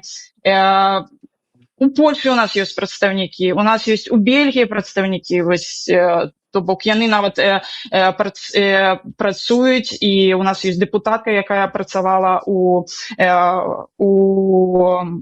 мэріі, не мэрія, яна была дэпутаткай гарадской рады Антверпена, то бок у яе ёсць гэты. То бок наўпрост звяртаюцца да нас, і мы... Я за Амерыку магу сказаць, дзе я дапамагаю, у нас веліч праграм, і у мяне трэба сабраць статыстыку, но можна сабраць яе, я проста гэта ўсё раблю не для статыстыкі. Мы накіроўваем людзей, дзе можна перакваліфікавацца, дзе можна вывучыць мову і гэтак далей, ну і легалізацыю. Ну, мы ж не ў цэнтры, мы ж не ў Беларусі. Мы не можам вам сказаць, вось наша школа перакваліфікацыі. Мы ўсе па розных краінах, у тым ліку і вы. Вы можете сказаць за Францыю, я магу сказаць за Амерыку. Дзякуй. Ну, апошняе пытанне у Марыі, але ж... А рэфлексія не? У вас, я думаў, уже была. Ну, давайте. Ну, я люблю паразмаўляць, асабліва са сваёй калежанкай, бо Марыя таксама была юрысткай, яна перакваліфікавалася, яна мае гэты досвед. Я не была юрысткай, когда прыехала ў Францыю ў 16-м годзе. Я пайшла ў універсітэт, мне вымушана была вывучыць мову, пайшла ў універсітэт, зрабіла сваю майстра, там вышэйшую гэтую адукацыю, там дапаўняльныя курсы і па праву гуманітарнаму, і там па уцекачам, і іншы. То бок гэта магчыма, нават калі няма дапамогі, але значна лягчэй, калі ёсць падтрымка тых, хто гэта ўжо прайшоў гэты шлях. Напрыклад, калі ўжо пройдзе гэты цярністы шлях выбараў і пачне працаваць каардынацыйная рада, вы, Марыя, таксама можаце звярнуцца да нашай Алісы Рыжычэнка, якая зрабіла онлайн-школу Aries AI School з бясплатнай адукацыяй па штучнаму інтэлекту, дзе там зараз ужо там больш за 140 беларусак навучаецца, і з іх нават сколькі там каля 40 знаходзяцца ў Беларусі. Яны ўжо ўсё выпусціліся, яны ўжо працуюць, і гэта таксама добры падмурак. То бок не заўсёды гэта муніцыпальныя схемы, але мне падаецца, што беларусы могуць таксама ў гэтым працаваць. Дарагія жанчыны, будзем вас спыняць, таму што я ведаю, што вы вельмі любіце паразмаўляць, але ж час абмежаваны у меня ў тым ліку. Таму у вас будзе магчымасць у КР там паразмаўляць, калі пройдзеце, ой, там... Я прыеду ў Злучаныя Штаты. Дамаўляйцеся. З задавальненнем, даўно планую. Моя рэфлексія перад пытаннем апошняй Марыі, што я вас слухаю, так, і у меня такія думкі ў галаве, што беларусы насамрэч, ну, вось тыя, хто з'ехаў з краіны, тыя, хто не патрэбен Лукашенку, так, не краіне, яны якраз патрэбны краіне. Вось Лукашенко выціснуў сваёй палітыкай гэтых людзей, сваімі рэпрэсіямі. Ну, яны па ўсяму свету неяк там гэта сама разбеглись, і нешта там робяць, нешта тут робяць, неяк аб'ядноўваюцца. Ну, і гэта насамрэч вельмі добра. У тым ліку і для Беларусі будучыні гэта таксама добра, таму што будзе досвед добрый. Калі мы гэтага лысага непонятнага выкінем адтуль, шмат людзей, якія нам спатрэбяцца. Апошняе пытанне ад Марыі. Ведаеце, я его задаваць не буду. Я і так бачу, што у нас асабліва часу няма, і мы трохі скамкана ўжо, я прапаную перайсці. І проста я хочу выказаць удзячнасць. Можа, я трохі была рыскавата, Кацярына. Але дзякую вам за вашу працу. Я ведаю, што вы шмат робіце ў Францыі, і ваши чальцы спіса робяць шмат, і той жа Глеб робіць шмат, просто можа трохі, ну, трэба яму больш досведу. Вось. І у любым выпадку то, што вы маеце смеласць ісці ў каардынацыйную раду, гэта як бы павага. Дзякуй вам вялікі. І калі яшчэ у вас есть сілы, скажем так, 2-3 хвілінкі на апошнюю сваю прамову. Пиар-акция. Бесплатная пиар-акция спіса. Бесплатная пиар-акцыя. Мне падаецца, што для пиар-акцыі гэта заўсёды пра нейкія гаворкі, пра нейкія лозунгі, але мы зараз сёння вельмі добра паднялі розныя пытанні пра каштоўнасці, пра вынікі, пра беларусаў. Асабіста для мяне сітуацыя, якая зараз з беларусамі і з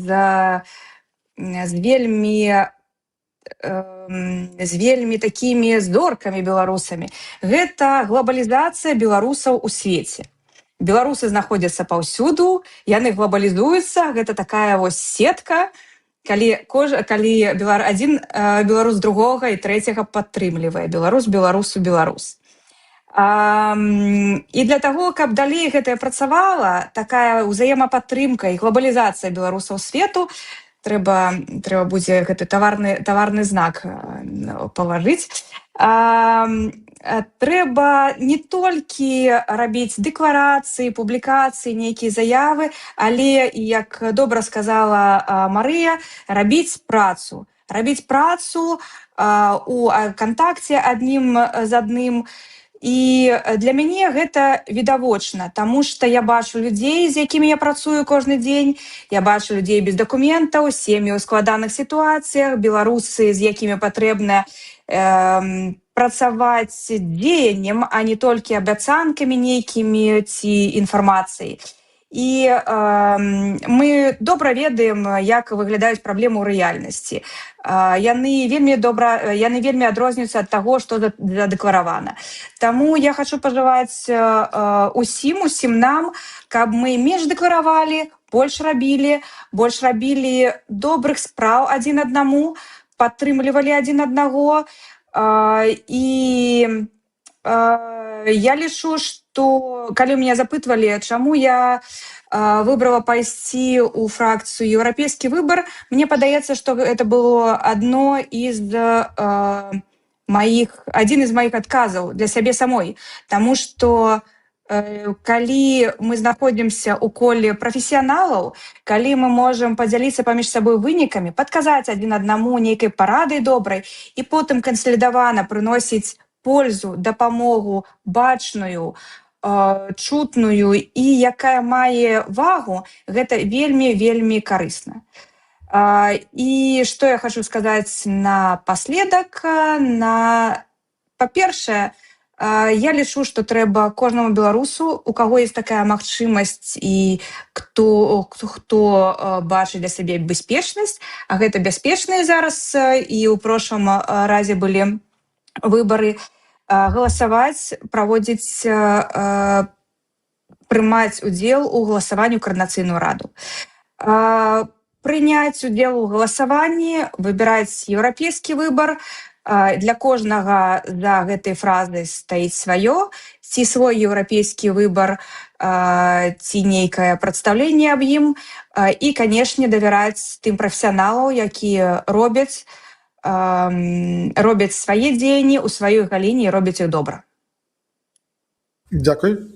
Дзякуй. Марія? Спадарства, я вас всіх заклікаю галасаваць за аб'яднаную грамадзянскую платформу. Між іншым, гэты конік, гэта сам Цэслер нам яго прыдумаў. І чаму? Таму што добрыя справы гэта ўсё добра. Гэта ўсё выдатна, але ўсё ж такі каардынацыйная рада гэта палітычная інстытуцыя. Любая палітычная інстытуцыя гэта перш за ўсё платформа для палітычных партый. І толькі дзякуючы таму, што калі палітычныя партыі будуць удзельнічаць у выбарах у каардынацыйную раду, крызіс каардынацыйнай рады, мажліва, сыдзе. Мажліва, будзе не такі яскравы, мажліва, проста сыдзе. Таму, па-першае, усі ты, хто быў у іншых палітычных партыях, якія не ўдзельнічаюць у выбарах. Мы працуем і для вас. Мы, нібыта першапраходцы, ведаеце, хочам паспрабаваць, як гэта будзе ў каардынацыйнай радзе, якая павінна быць менавіта для палітычных партый. І гатуем гэтую глебу для іншых палітычных партый. Таму мы для таго, каб яны маглі удзельнічаць у наступных кадэнцыях. Мы зробім все магчымае. Сацыяльна-дэмакраты, бабарыканцы, хто там яшчэ, калі ласка, галасуйце за аб'яднаную грамадзянскую платформу. Я ўжо не кажу ад таго, якія ў нас выдатныя людзі ў спісе. У нас і палітзняволеныя, і сам Мікалай Казлоў, ён быў узнагароджаны, атрымаў прэмію Тэйчэр Буша ў тыя гады, там, у 23-м, па-мойму, калі сядзеў за кратамі, то бок гэта наш першы нумар. У нашай партыі проста каласальныя людзі Беларусі. У нас інтэлігенцыя Беларусі. І проста зайдзіце на наш сайт, паглядзіце, я ўжо зараз не буду пералічваць, але такія, трошачкі, такія людзі, як вядомы эканаміст Данейка. У нас і прадстаўнікі розных і Бандаренко, по-моему, вось гэтая тэлевядучая. У нас просто веліш вядомых людзей, якія ў партыі больш, чым я, больш за 20 год. І сам спіс, ён вельмі такі, ведаеце, грунтоўны. Мы вельмі шмат над ім працавалі, каб па нашай праграме мы маглі ўсё працаваць менавіта для будучай Беларусі, для будучай Беларусі, у якой будзе інстытуцыя парламентарызму, сапраўдны парламент, а не проста як бы нейкі варушняк. Галасуйце за аб'яднаную грамадзянскую платформу. Дзякуй. Добра, зараз мы агучым вынікі апытанкі. Канешне, я лічу, яшчэ раз кажу, што яна насамрэч, гэты дадзеныя, якія надае, яны тут прымаюць удзел больш гледачы нашы, якіх насамрэч не вельмі та і шмат, але ж мне таксама час бывае там часцяком задаюць пытанне, што як бы складана ўсё, але ж ведаеце, меня гэта не спыніць, таму што канал на беларускай мове, які распавядае пра беларускую палітыку. Канешне, не шмат будзе прыхільнікаў, але ж усё роўна патрэбна працаваць у гэтым накірунку абавязкова. Вось, а не проста збіраць прагляды, лайкі там і так далей. Вось, і я лічу, што будучыня ўсё ж такі у беларускай палітыкі ёсць, у беларускіх палітыкаў ёсць. І таму зараз давайте паглядзім апытаначку.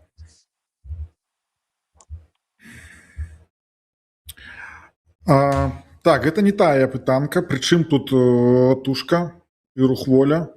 Так, еўрапейскі выбар 58%, аб'яднаная грамадзянская платформа 22%, супраць всех 14%, я не планую галасаваць 6%. Вот такія вынікі нашага невялікага галасавання.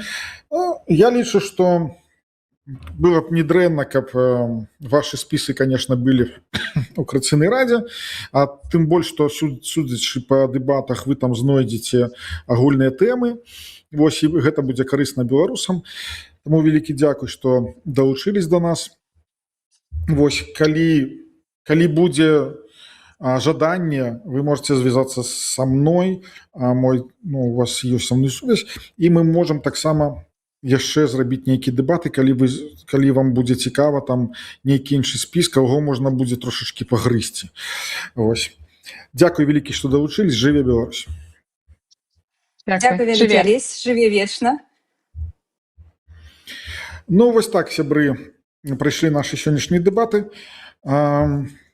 Я лічу, што гэта шмат рэчай, якіх я вось сёння только даведаўся. Насамрэч, вось тое, што распавядалі і першыя спісы і потым спісы. Канешне, ўсё гэта складана.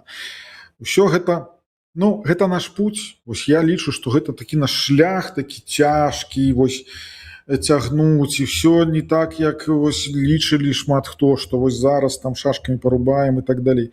Вось, больш беларусы зараз больш паглыбленую палітыку, яны пачынаюць разбірацца ў ёй, яны пачынаюць разбірацца ў людзях, і няхай іх не шмат, но актыўных людзей насамрэч заўсёды было не шмат у любой краіне, не только ў Беларусі, у любой краіне актыўных людзей дзеяння, іх заўсёды было не шмат. І таму калі нехта там незадаволены, што вось там нешта не атрымалася, тут не атрымалася і так далей, прыходзьце і рабіце, каб атрымалася. Вось, і гэта будзе самае лепшае, што вы можаце зрабіць на сённяшні момант.